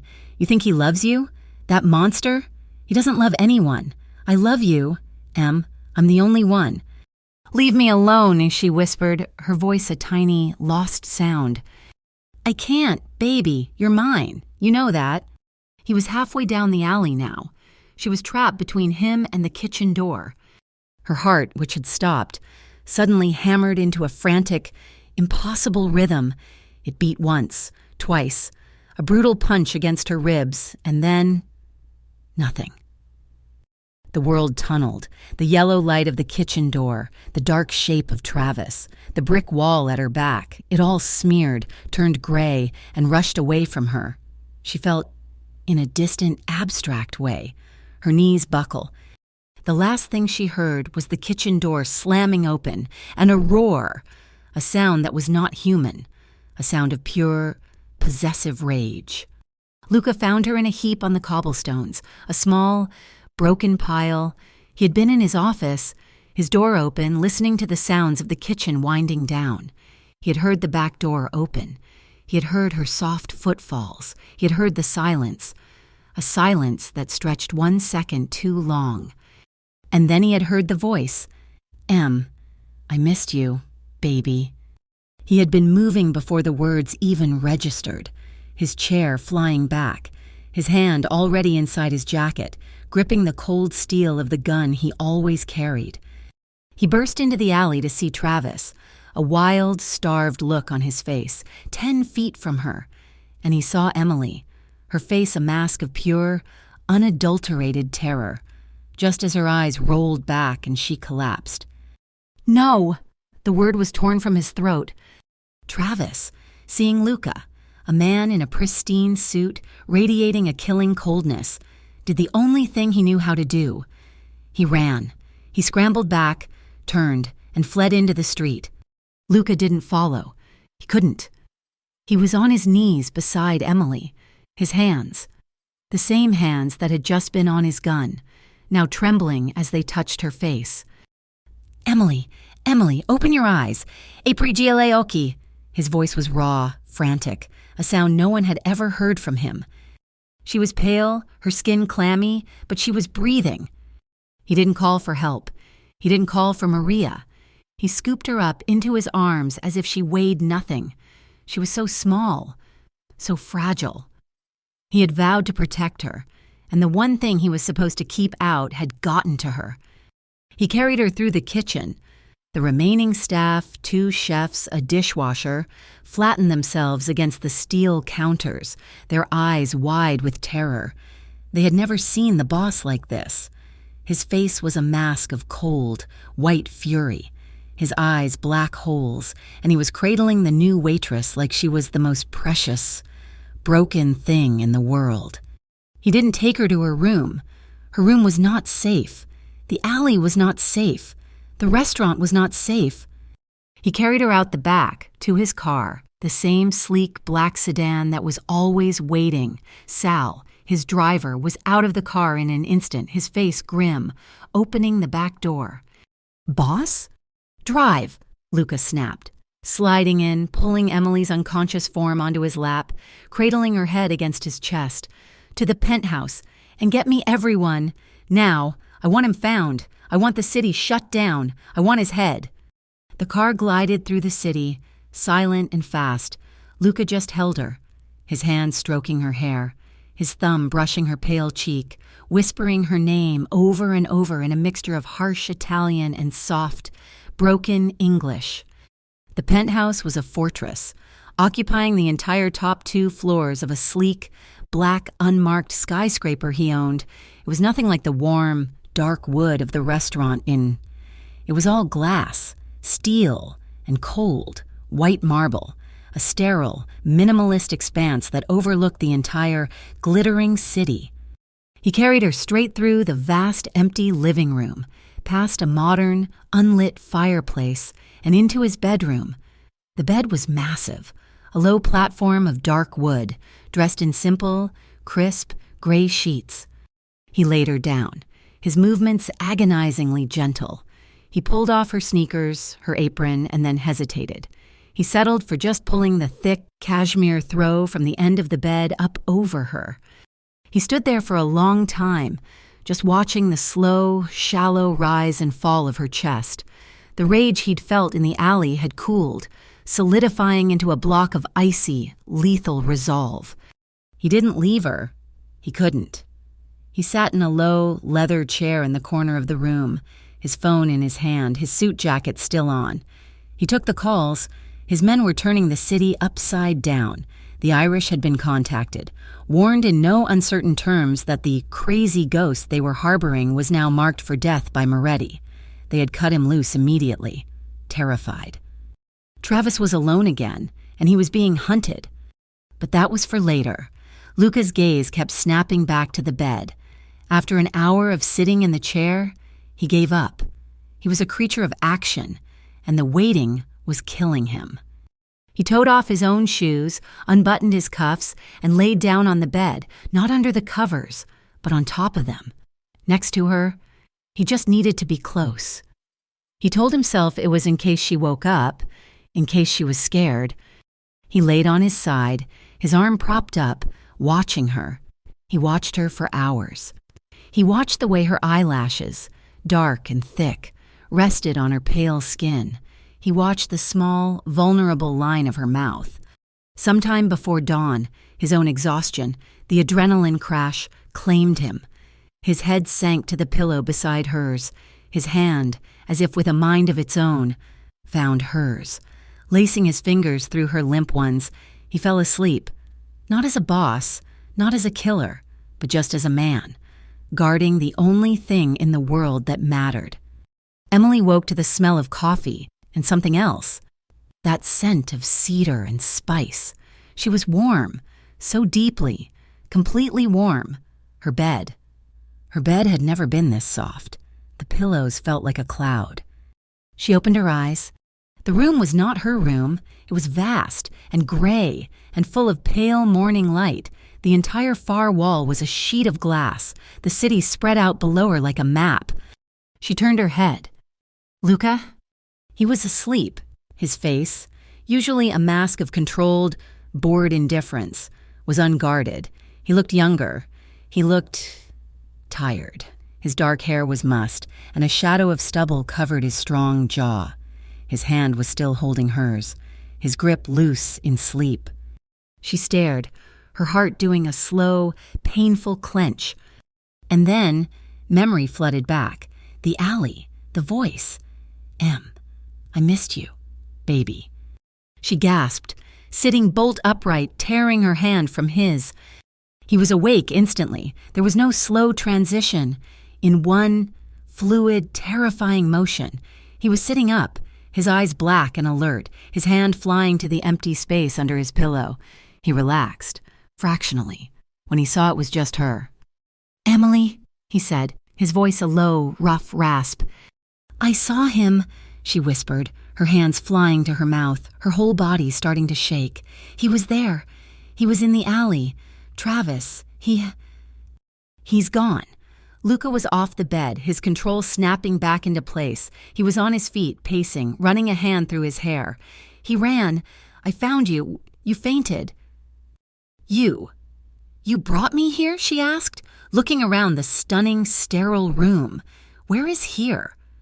My home, he said simply. You're safe. He will never touch you again. I promise you that. He walked to the window, his back to her, and looked down at the city. You're not going back to that room, Emily. What? It's not safe. He knows the restaurant. He knows the alley. He turned to face her, his expression grim. All business. You're never going back to that life. Ever. But my job, my things. Your things will be brought here. Your job. We will discuss your job later. And he was already on his phone. Sal, I need the apartment on 32 cleaned now. He didn't move her into his penthouse. Not permanently. That was a line, he knew. That was too much. Too soon. But he owned the building. That afternoon, he moved her into a sleek 2-bedroom apartment 10 floors below his. It was furnished in the same minimalist, expensive style, and it had the same staggering views. It was beautiful. It was sterile. And one of his men, the silent, suited ones, was now permanently stationed in a chair by the elevator on her floor. It was a gilded cage, but it was the safest cage she had ever been in. He made his intentions clear. She was no longer his waitress. She was his... The days that followed were strange. She was a prisoner, but a cherished one. Luca would appear at her door every night at 6, not with takeout, but with food from the restaurant served on real china, brought up by a silent waiter who would then disappear. They would eat at her new glass dining table, the city lights twinkling below. They talked. He would ask her questions about the bakery she'd dreamed of, about the books she liked to read. He never spoke of himself, of his work, of the man he was hunting. But she could feel it, a dark, humming energy around him. And he would touch her. He would take her hand across the table. He would stand behind her as she looked out the window, his hand on her waist. He would kiss her, slow, deep, lingering kisses that left her breathless and aching, kisses that always stop before they went too far.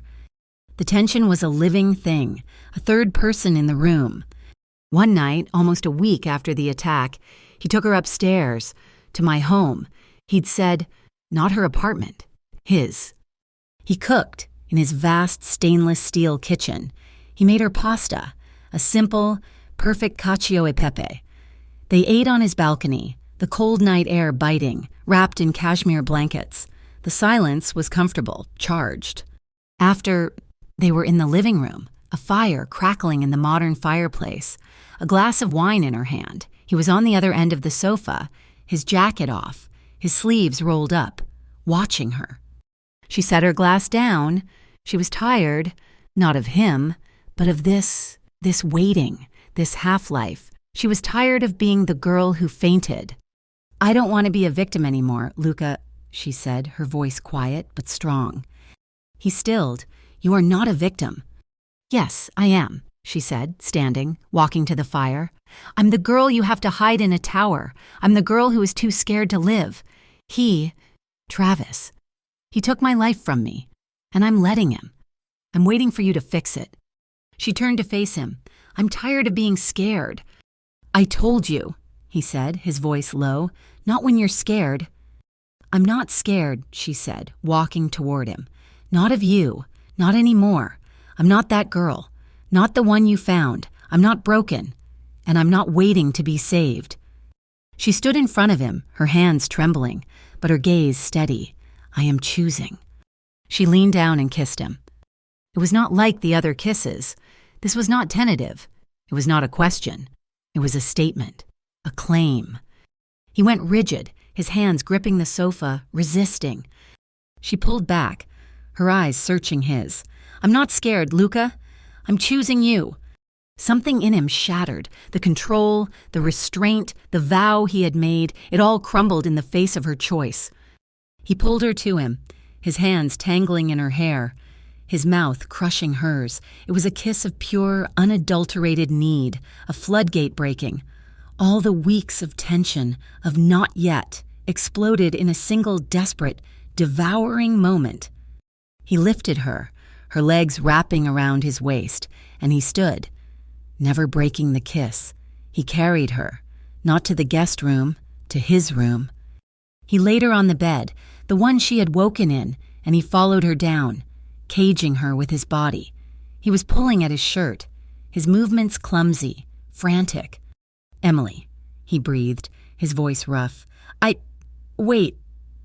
No more waiting, she whispered, and she helped him, her hands, no longer trembling, unbuttoning his shirt, her palms sliding over the hot, hard muscle of his chest. It was not a taking, it was a discovery. His hands, which she had only known to be gentle or controlled, were now desperate, but still impossibly reverent. He explored her, his fingers tracing her collarbone, his lips following the path of his hands as if he were memorizing her. He kissed her throat, her shoulder, the sensitive skin of her wrist.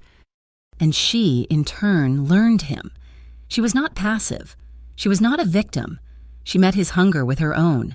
Her hands explored his back, the hard ridges of his shoulders, the faint, silvery lines of old scars, a map of the life he lived. He whispered to her, a constant, broken stream of Italian, words she didn't understand but whose meaning was clear in the raw, aching tone. He was telling her she was beautiful. He was telling her she was his. When he finally moved inside her, it was a slow, deliberate, profound joining. He watched her face, his dark eyes wide, searching hers, as if he was afraid he would break her. She met his gaze, and she didn't just let him in. She pulled him closer. She held him, her hands on his face, her thumb tracing his jaw. It was a slow, deep, emotional claiming. It was 1,000 nights of fear being burned away by a single, determined light. It was the end of her old life and the beginning of a new one, and it was all her choice. After, they lay tangled in the gray sheets, the city lights a distant, glittering carpet below. His arm was a heavy, warm weight over her waist, his hand possessively on her hip. He was the first to speak, his voice a low rumble against her ear. "I don't let people close," he admitted, his voice rough.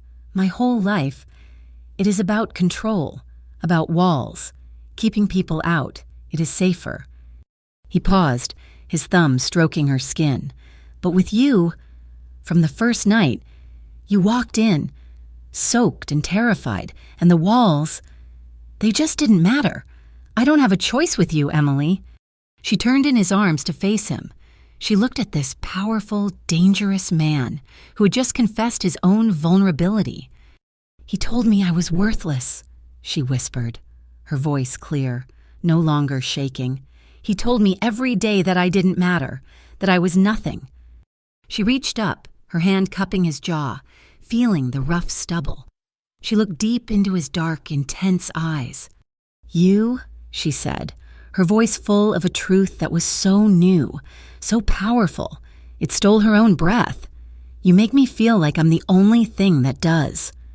That night, and the days that followed, were a stolen, secret paradise. They lived in the penthouse, a fortress of glass and steel suspended above the city, the world, the restaurant, the danger, the hunt for Travis. All of it existed on a different, distant plane. Here, there was only them. Luca, who had been a creature of shadow, became a man of sunlight, morning light. Emily would wake in the vast, gray-sheeted bed, and he would be there, not asleep, but propped on an elbow, just watching her.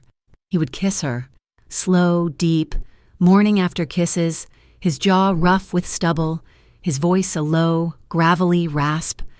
"You're beautiful when you wake," he'd murmur, his thumb tracing her cheekbone. They were in a bubble, but the bubble was an illusion. Luca knew it. The hunt for Travis had not stopped. It had intensified. "He's gone to ground," Sal had reported, his voice tight in a brief, hushed phone call Luca took on the balcony. "Deep. We lost him after the alley. He's not using phones, not using cards. He's just gone." "He is not gone," Luca had said, his voice flat, his gaze turning to ice as he watched the city below. "He's thinking. He's evolving." Travis was, for the first time in his miserable life, a truly dangerous man. He was no longer just a bully. He was a zealot. He had lost and lost again, and now he had nothing. That made him capable of anything, and he had failed to beat Luca's men. He had failed to intimidate Emily. He knew he couldn't win with his fists. So he would use his mind.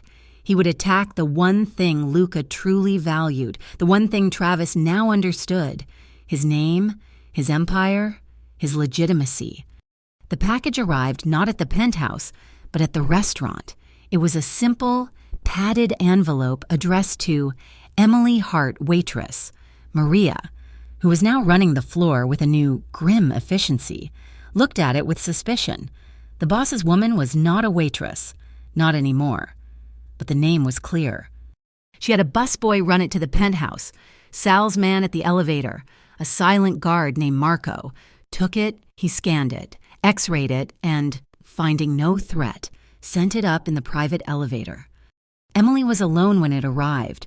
Luca was in a meeting downtown, a logistics meeting she knew was more than that.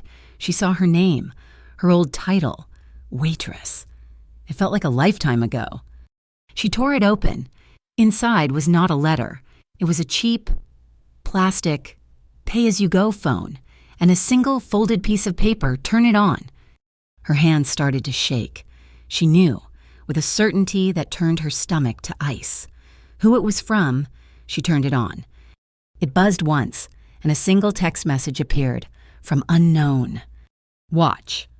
A moment later, a video file began to download. It took 3 agonizing, heart-stopping minutes. She stood by the vast glass wall, the city glittering below her, her body frozen. The video played. It was Travis. He was in a dark room, lit only by the screen he was recording on. He looked terrible. He was skeletal. His eyes wide and fever-bright, his hair lank and greasy, but he was calm. That was the most terrifying part. The frantic, screaming rage was gone, replaced by a cold, righteous certainty. "Hello, Em," he said, his voice a dry, reedy whisper. "Or should I say, Mrs. Moretti. You're living in his castle now. You think you're a princess." He leaned closer to the camera, and his whisper became conspiratorial. "He's not a prince. Em, he's a monster. You told me. Remember? You were so scared, and you were right. I've been doing some research." He held up a piece of paper, a list. Moretti's. It's a nice place, but it's a front, a laundry. For what? For all the shipments that come in at the docks? For the olive oil business that's just bricks of cash? I talked to some people. The Irish, the O'Malleys. They had a lot to say about your new boyfriend, about the war, about the way he does business. He smiled, a terrible, cracked lip grimace. "I recorded a little message for the FBI, a concerned citizen. I listed everything, the restaurants, the shipping company, the names of his men, Sal, Marco. I even put in a bit about that poor bastard he beat up in the alley that first night you ran. It's a good story, and I'm going to send it. I'm going to burn his whole, rotten world to the ground." Emily's hand flew to her mouth, a sob catching in her throat.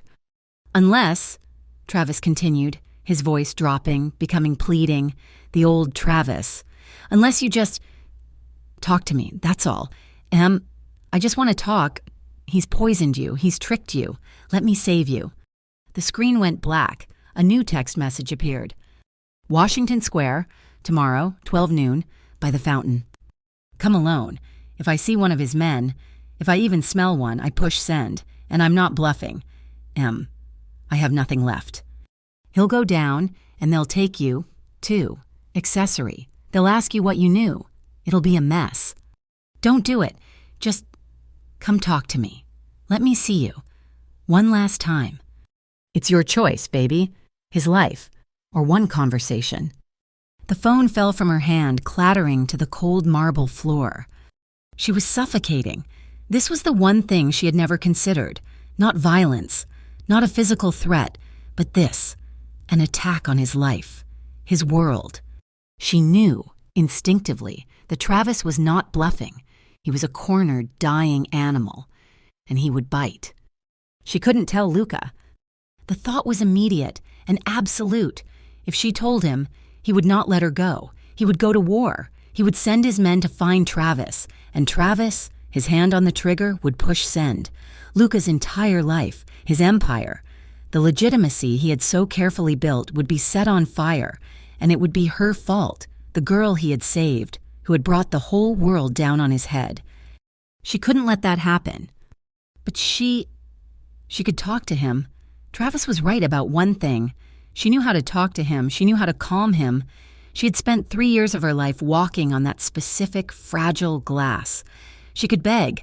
She could plead. She could promise him anything. She could give him the money she had saved, the $800, which she now realized was in her old room, Luca would give her more. Thousands. Travis just wanted something. She could fix this. She, Emily Hart, the ex-waitress, was the only one who could defuse the bomb. It was a flawed, desperate, terrified logic, but it was the only logic she had. She would go. She would meet him. She would beg. And she would save Luca from the mess she had brought into his life. She spent the night in a haze of terror. Luca came home, and he was in a good mood. His men had a new lead. "We're closing in. Tesoro," he'd murmured, kissing her neck as they stood at the window. "This will be over soon." She had to choke back a sob. She held him, her arms wrapped around his neck, burying her face in his chest, breathing in his scent. "I love you," she whispered, the words tearing out of her, the first time she had said them. He went still. He pulled her back, his hands on her face, his dark eyes searching hers. "Emily." "I love you, Luca, no matter what." His expression was a mixture of wonder and a deep, profound sadness. He kissed her forehead. "And you," he whispered, "ti amo, more than my own life." The words were a knife in her heart. The next morning, she had to get out. The guard, Marco, was a problem. She put on yoga pants and a light sweatshirt. She put her hair in a ponytail. "I'm going to the gym," she said, her voice bright and fake. The building had a state-of-the-art facility on the 10th floor. "Just need to move." Marco nodded, his face impassive. "Mr. Moretti would prefer you wait for him." "I'll be fine," she said, with a smile that felt like it was cracking her face. "It's inside the building. I'll take the stairs. I'll be back in an hour." He hesitated. She was the boss's woman. He was not to upset her, but he was to guard her. "I will be right here, Signora," he said, his eyes telling her he did not like this. "Thank you, Marco." She didn't go to the gym. She walked down 10 flights of stairs to the lobby, her heart hammering. She walked past the doorman, her head down and out into the bright, cold noonday sun. Luca's penthouse was a fortress, but she had just walked out the front door. At his meeting, across town, Luca's phone buzzed. It was Sal. "Boss, we have a problem." "You found him," Luca said, his voice cold. "No, worse. The burner, the one he sent her. It's moving. We've been tracking it." Luca went still. "What do you mean, it's moving?" "It's heading south, fast, and Marco just called. She's not in the gym. The doorman said she left the building 10 minutes ago. She's on her way to Washington Square. Boss. Travis is there. He's waiting. It's a meet." Luca was out of his chair, his own meeting forgotten, the blood draining from his face. She had lied. She had left. She was walking, alone, to the man who wanted her dead. "Get me there," he snarled, already bursting through the door. "Get everyone there, now." The park was beautiful. It was full of life. Students from the nearby university were eating lunch on the grass. Mothers pushed strollers. An old man played a lonely saxophone. Emily felt like she was walking through a dream. She was a ghost, a specter of fear in a world of sunlight. She saw him. He was sitting on a bench near the fountain, just as he'd said. He looked small, pathetic, hunched over, feeding pigeons from a paper bag. Her legs, shaking, carried her forward. Travis! He looked up. His face, when he saw her, was a tragic, heartbreaking mask of pure joy. "Em, you came." He stood, his arms half open, as if for a hug. She flinched, stopping 10 feet away. "You came," he whispered. "I knew you would. I knew you still loved me." "Travis, stop," she said, her voice shaking but firm. "This has to end. What do you want? Money? I can get you money. A lot of it." His face darkened. The joy evaporated. "Money?" he hissed. "You think this is about money? He turned you into this. He turned you into a whore who thinks she can buy people." "No, that's not... I want you to be okay. I want you to leave. Leave us alone, please." "Us?" He spat the word. "There is no us. There's just you and me. He's a monster. Em, I'm saving you. I'm the only one who ever loved you." He stepped closer. "Come with me. he pleaded, his voice cracking, the old manipulative whine she knew so well. "We'll go. Just get in the car. We'll drive. We'll go to California. He'll never find us. We can start over." "No," she said, and the strength in her own voice surprised her. "I'm not going anywhere with you. Ever. It's over." She took a step back. "No?" His face contorted. The pleading man was gone, replaced by the monster. "No? You don't say no to me, Emily." He lunged. He was fast. He grabbed her arm. His fingers, a bony claw, digging into her bicep. "You're coming with me," he snarled. "No, let me go," she yelled, and people turned. A woman with a stroller gasped. This enraged him. "You stupid bitch!" He screamed, and he grabbed her by the hair, yanking her head back. He began to drag her, stumbling toward the street, toward a beat-up, rusty sedan that was double-parked, its engine running. "You're gonna learn. You're gonna finally learn." Emily was screaming, fighting, but he was all wiry, desperate strength. A black sedan, Luca's sedan, mounted the curb, its tires screaming, and slammed to a halt, blocking the rusty car. Luca was out before it had even stopped. He was not the man who had kissed her that morning. He was not the man who had whispered "Ti amo." This was a different being. This was the monster Travis had warned her about. His face was white, his eyes black, bottomless pits of pure, killing rage.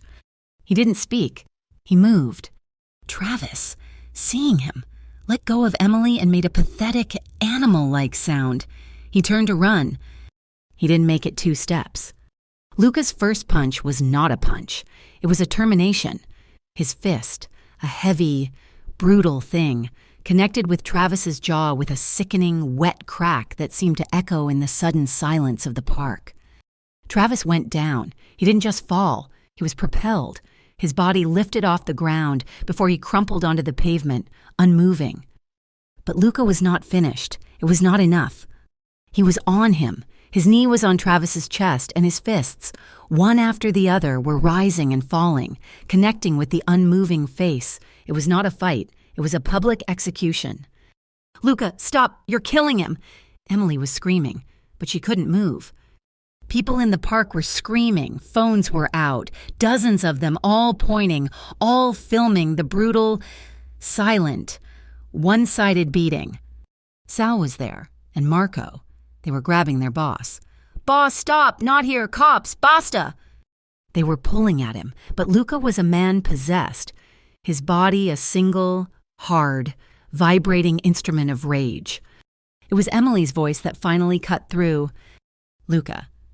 It was just her name, his name, whispered. He froze, his fist, high in the air, bloody, stopped.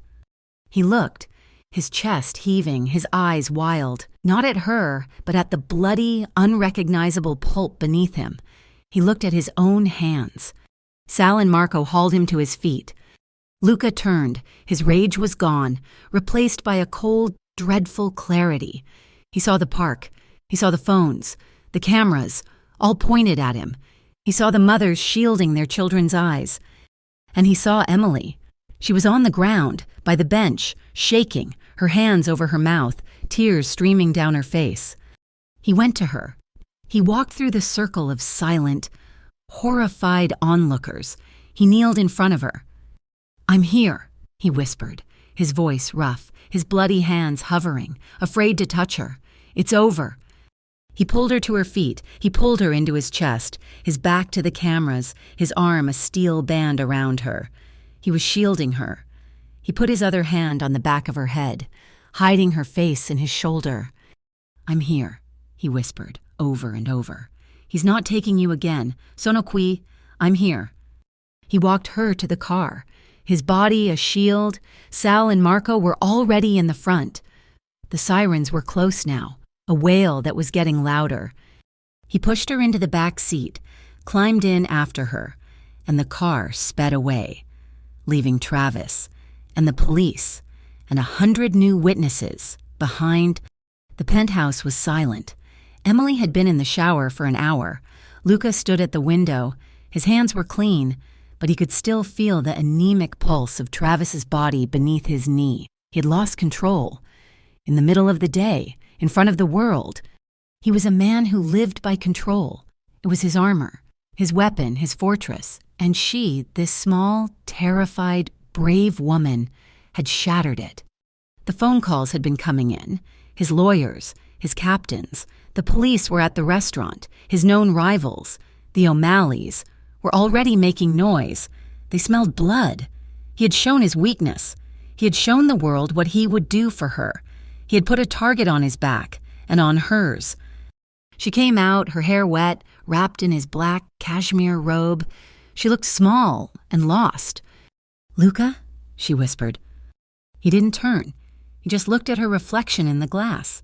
"You should pack," he said, his voice flat, dead. Her heart stopped. It was over. He was sending her away. Travis had won. What? "I have a place," he said, his voice a monotone. "In the mountains, near Tremblant. It's safe. Sal will take you tonight. You'll be comfortable. No one will find you." You're getting rid of me," she whispered. The old, familiar worthlessness, the one he had kissed away, flooding back. He laughed. It was a harsh, broken, ugly sound. He turned, his face a mask of agony, his eyes, for the first time, full of a desperate, raw pain. "Getting rid of you?" He crossed the room in 2 strides, his hands gripping her shoulders, his face inches from hers. "Getting rid of you? Emily, the police are, right now, trying to get a warrant for this penthouse. The who has been trying to get me for 10 years, now has a public, violent assault on video. My rivals, who I have kept at bay with control, just saw me, in broad daylight, lose that control for a woman." He shook her, just slightly. "I just put a target on my own back, and in doing so, I put a target on yours. Sending you away isn't getting rid of you. It's the only goddamn way I have left to protect you." She stared at him, at the desperation in his eyes, the fear. He was afraid, not for himself, for her. The girl who had fainted in the alley was gone.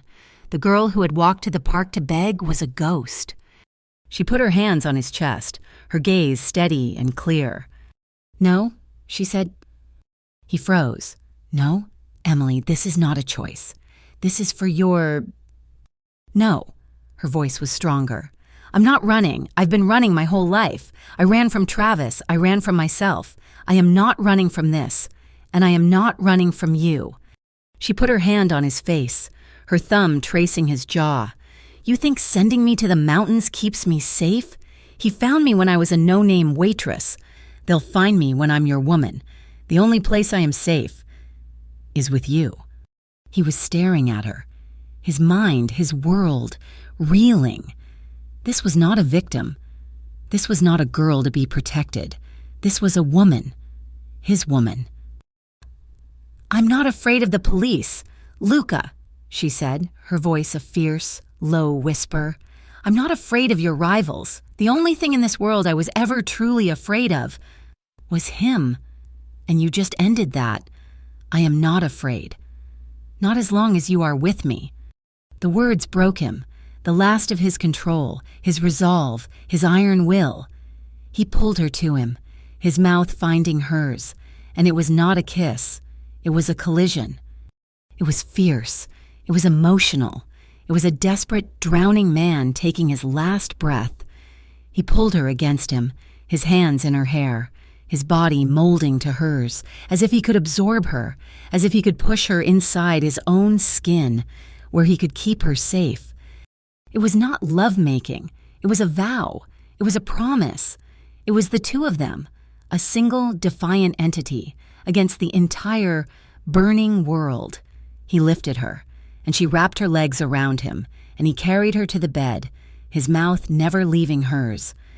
Later, they lay tangled, the city lights a cold, indifferent witness. The world was at their door. The police were coming. The rivals were circling. Luca held her, his arm a steel bar across her waist, his face buried in her hair. "They are coming for us," she whispered into the darkness. "Let them. he answered, his voice a low, gravelly promise. Let them come. The morning after the world had almost ended, it began again with a terrifying, cold efficiency. Emily woke up alone in the vast bed, the scent of him on the pillows, the sound of his voice, low and sharp, coming from the living room. The night of fierce, desperate passion had ended. The day of reckoning had begun. She slipped out of bed, pulling his cashmere robe around her. She padded, barefoot, on the cold marble floor, stopping in the shadow of the hallway. Luca was not the man who had held her. He was not the lover. He was the kingpin. He stood at the floor-to-ceiling window, his back to the room, his phone to his ear.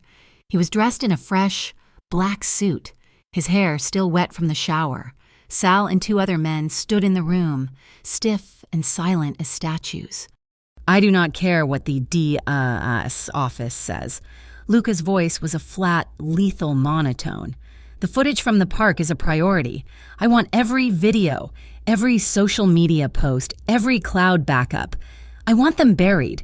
Corrupt the files. Buy the accounts. I want a digital blackout. By noon. He paused, listening. Then buy the reporters. Buy the witnesses. The man was a known stalker. He was unstable. He attacked a woman. I subdued him. That is the story. Make it the only story. He hung up without a goodbye and turned, not to his men, but to a sleek laptop on his desk. Sal, the O'Malleys. Boss, Sal said, stepping forward. They're crowing. They think you're weak, that you're compromised. Luca's fingers flew over the keyboard. They think a woman is a weakness. They are old men. They are dinosaurs. He looked up. His eyes, when they met Sal's, were not angry. They were empty. They were the eyes of a surgeon about to cut. I want a full stop on all their shipments.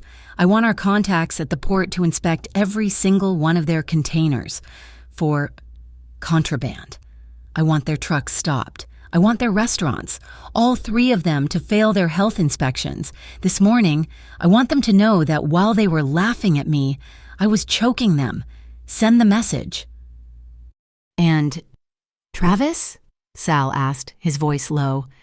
His name is not to be spoken in this house again. Luca said. The police have him. He's in the hospital, under guard. My lawyers are already there. He's a disturbed, violent man. He will be transferred to a private psychiatric facility. He will be well cared for, and he will never be seen or heard from. Again, he is a loose end, and he looked at Sal, do not tolerate loose ends. Yes, boss. Clean house, Luca ordered. Everyone, anyone who leaked, anyone who was lazy, anyone who let him get that close. I want our organization to be a fortress. Rebuild the walls, understood? Understood. Go. The 3 men left, and the silence in the penthouse was heavy and absolute. Emily stepped out of the shadow. Luca didn't flinch. He had known she was there. He turned to face her, and the mask of the kingpin softened. Just a fraction. The coldness in his eyes was replaced by a deep, weary ache. You heard, he said. I heard, she whispered. This is the world you're in, Emily, he said, walking to her. He didn't touch her. This is the reality. It is not pretty. It is not kind. It is work. He's gone, she said. It wasn't a question. He will never hurt you again. Luca confirmed.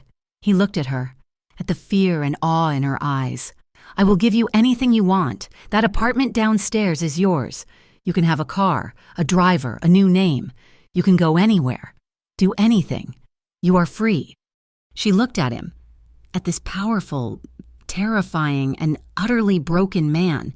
He was offering her a golden cage. He was offering her an escape. He was offering her everything except what she now realized she needed. I don't want to be free, Luca, she said, her voice quiet. I want to be home. This, he said, gesturing to the sterile, glass-walled room, is not a home. It is a fortress. Then you built it for nothing, she said, because I'm not staying in it. He went still. What did you say? I have to go out, she said. His entire body tensed. The kingpin was back, No, absolutely not. The O'Malleys are looking for a target. You are that target. You are not leaving this building. I have to go back to my old apartment, she said, her voice steady. Are you insane? He exploded, his control finally cracking. He's gone. Emily, there is nothing there but bad memories. There is one thing, she said. A necklace. My mother's. It's the only thing I have left of her. Travis, he used to hide it from me, to punish me. I have to get it back. I am not running from that place. I am not letting him keep one more piece of me. I am going to walk in, take what is mine, and walk out. I have to, for me. He stared at her, seeing a strength he had not known she possessed. She was not the victim he had saved. She was a woman reclaiming her own life, piece by piece. He ran his hand over his face. You are going to be the death of me, he whispered. You will not go alone.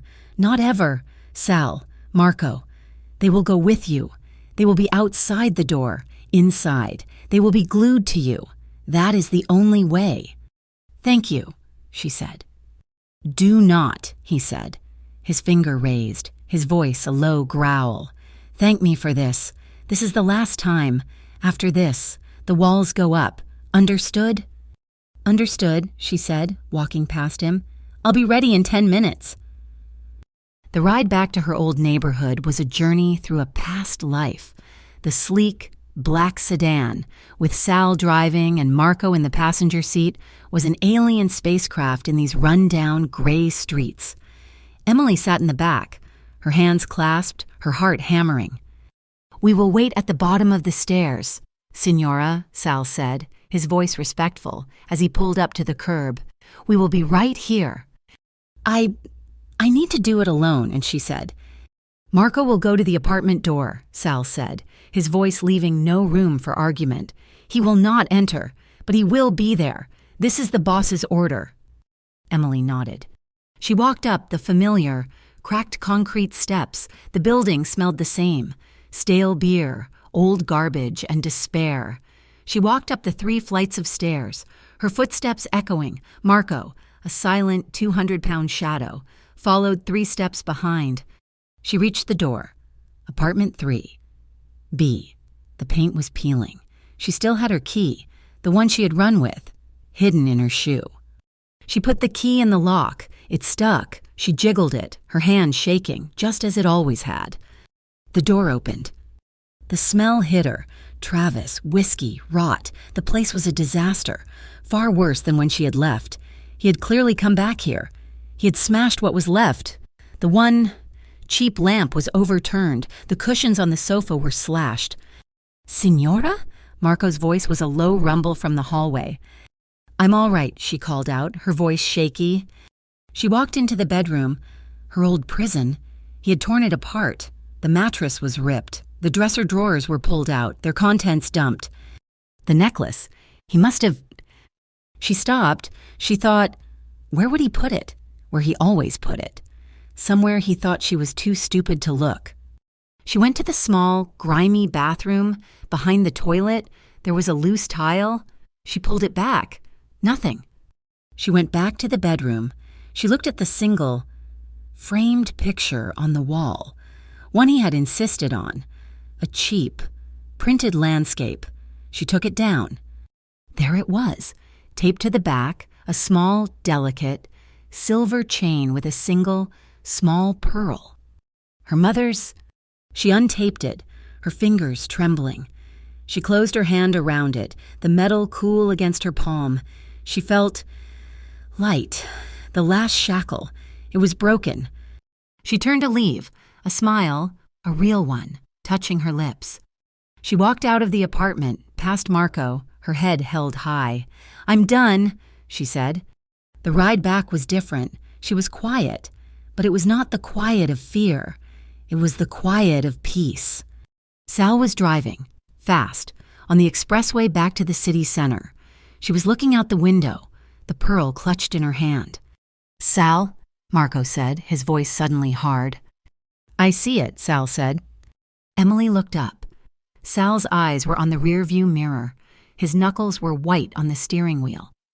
"What is it?" Emily asked. "A black sedan," Marco said, turning in his seat. His hand had disappeared inside his jacket. "It has been with us since the bridge." "O'Malley's," Sal spat. "They are testing. They are dogs." Sniffing. "They're getting closer," Marco said. Sal's driving, which had been fast, became precise. He cut the wheel, swerving between a delivery truck and a cab, not slowing but not speeding up. "They are trying to box us in. They want the package. They want you, Signora."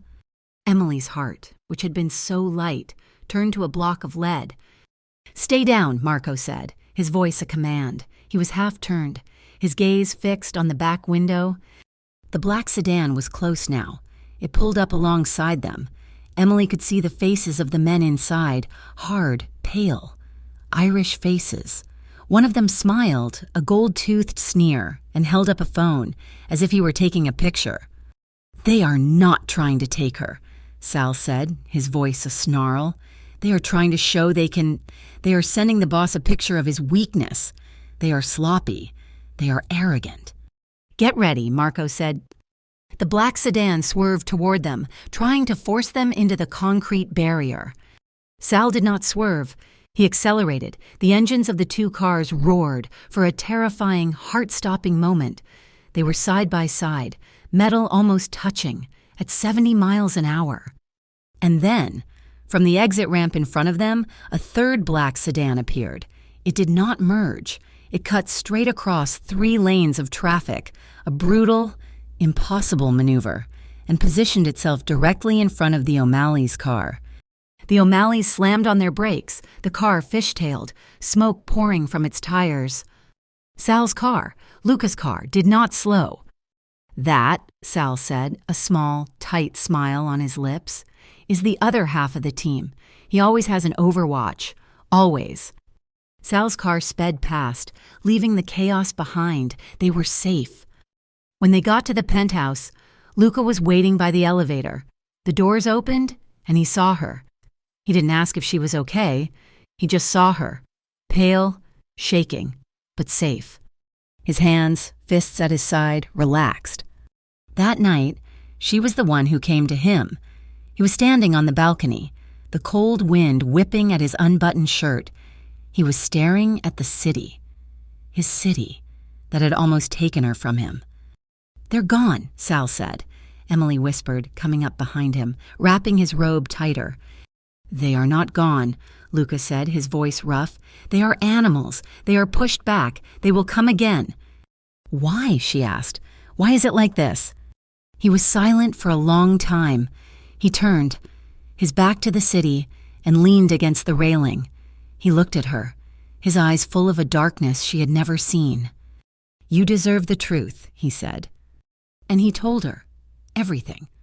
He told her about his father, a man of violence and rage, a boss of the old school, who ruled with a fist and died in a rain of bullets. He told her about growing up in this, a world of shadows and blood, where love was a word for a transaction. "I hated him," Luca said, his voice low, full of a cold, ancient anger. "I hated his noise, his chaos, his disrespect. He was a thug. When he died, I took over. I was 21. He looked at his own hands, and I swore I would be different. I would be clean. I would be quiet. I built this." He gestured. Not to the penthouse, but to the restaurant, a tiny, glowing light far below. "Moretti's? It was my mother's name. It was legitimate. It was clean. And it made money, so much money, and I used it. I built an empire. Not on fear, but on control, on precision. The restaurant, the shipping, the real estate, it's all real. Emily, it's just funded by the old ways. I washed the family name. I made it respectable." He looked at her, his eyes pleading. "It was all about control, keeping the monsters out, keeping the chaos at bay. I built walls, not just this building. Walls in here." He touched his chest. "I let no one in. You cannot be a king and have a heart. It is a liability, a weakness, a target." He stepped toward her, his hands still at his sides. "And then you," he whispered. "You walked in, soaked, broken, terrified, and you were a stick of dynamite. You were chaos. You were all feeling, and all heart, and all pain. And you walked right through my walls like they were mist. I never expected to care for someone, he said, his voice breaking, just slightly. I never wanted to care for someone in this life. It is to hand your enemy a knife and point to your own throat. He stopped, inches from her, and now they all see my throat. Emily looked at him, at this powerful, beautiful, broken man who saw his own heart as a weakness. She did not cry. She did not tremble. The girl from the alley was gone. She stepped into him, her hands coming up to frame his face, her palms warm on his rough cheeks. "You are not your father," she said, her voice clear and strong. "I don't care who he was. I don't care about the old ways. I don't care about the chaos. I only care about the man who is standing in front of me." She looked deep into his eyes. "You think you're a monster. You think you're a kingpin. You're not. You're the man who gave a starving, terrified girl a plate of food. You're the man who saw she was cold and fixed her heat. You're the man who gave me my strength back by showing me your own." He closed his eyes, leaning into her touch, his own hands coming up to cover hers, holding them to his face. "I'm not afraid of your world, Luca," she whispered. He was shaking. The man who had faced down the O'Malleys, who had silenced his enemies, was shaking in her hands. He pulled her hands from his face and held them in front of him. He looked down at them and then back at her, his eyes full of a raw, desperate, and profound love. He didn't kneel. It wasn't in him, but he held her hands, and he made his vow. "I cannot give you a normal life," he said, his voice thick. "I cannot give you a white picket fence or a bakery where the bell just chimes. That world is not mine, Luca. But I can give you this," he said, his grip tightening. "My world, my power, my name. I will build a fortress around you, not of glass and steel, but of my own body, of my own life. I will tear down anyone who looks at you. I will silence anyone who whispers your name. I will protect you until my last breath. Stay, Emily." His eyes were burning. "Stay with me. Marry me. And I will build a world where no one can ever touch you again." She looked at him, her heart so full it felt like it would burst. He was offering her not a ring, but a promise, not a proposal, but a vow. He was offering her his world, his protection, his very life. She smiled, a slow, sure, beautiful smile. "Luca," she whispered, bringing his hands to her lips and kissing his knuckles. "You don't have to build a world. I found mine." She let go of his hands and wrapped her arms around his waist, laying her head on his chest, feeling the strong, steady beat of his heart. "Then I'm already home." The light in Moretti's was different. It was warmer. The dark wood, once heavy and intimidating, now seemed to glow. The restaurant was full, the sound of happy, quiet chatter and clinking glasses filling the air. 2 years. It was not a fortress. It was a home. Emily stood at the front, by the maitre d's station. She was not wearing a waitress's apron. She was wearing a simple, elegant, dark blue dress. Her dark hair in a soft knot, the pearl, her mother's, was at her throat. She held the reservation book, but she was greeting the guests, her smile genuine and warm. She knew their names. She knew the old woman liked her water with no ice. She had, with Luca's blessing, remade the place. She had opened a small bakery counter near the front, selling her scones and cakes, the bell on the front door. She had made sure, chimed when it opened. In the corner, at the dark booth, sat Luca. He was not a shadow. He was not a kingpin. He was a man. He was watching his restaurant, his empire, but his gaze, as it always did, drifted and settled. It settled on her. He watched her laugh, a bright, easy sound, as she seated a family. He watched her move, with a grace and a confidence that still stole his breath. She was the queen of this place. She was his queen. She looked up, across the crowded room, and her eyes found his. She smiled at him, a small, secret, intimate smile. And Luca Moretti, the man who had lived in the shadows, the man who had built his world on control, smiled back. He raised his glass of Barolo, a silent toast, to her, to them, to the home they had built. She was no longer the girl who had run from the rain, and he was no longer the man who lived in the dark. They had saved each other, and that was the only truth that mattered. Thank you so much for listening to our story. She ran from her toxic ex and entered a restaurant, unaware the mafia boss was the owner. We truly hope you enjoyed it. We would love to know where you are listening from, so please comment and let us know. If you love stories like this, make sure to subscribe to Mafia Romance Stories so you never miss an update. Please share your thoughts on the story in English. We read every comment and love hearing from you.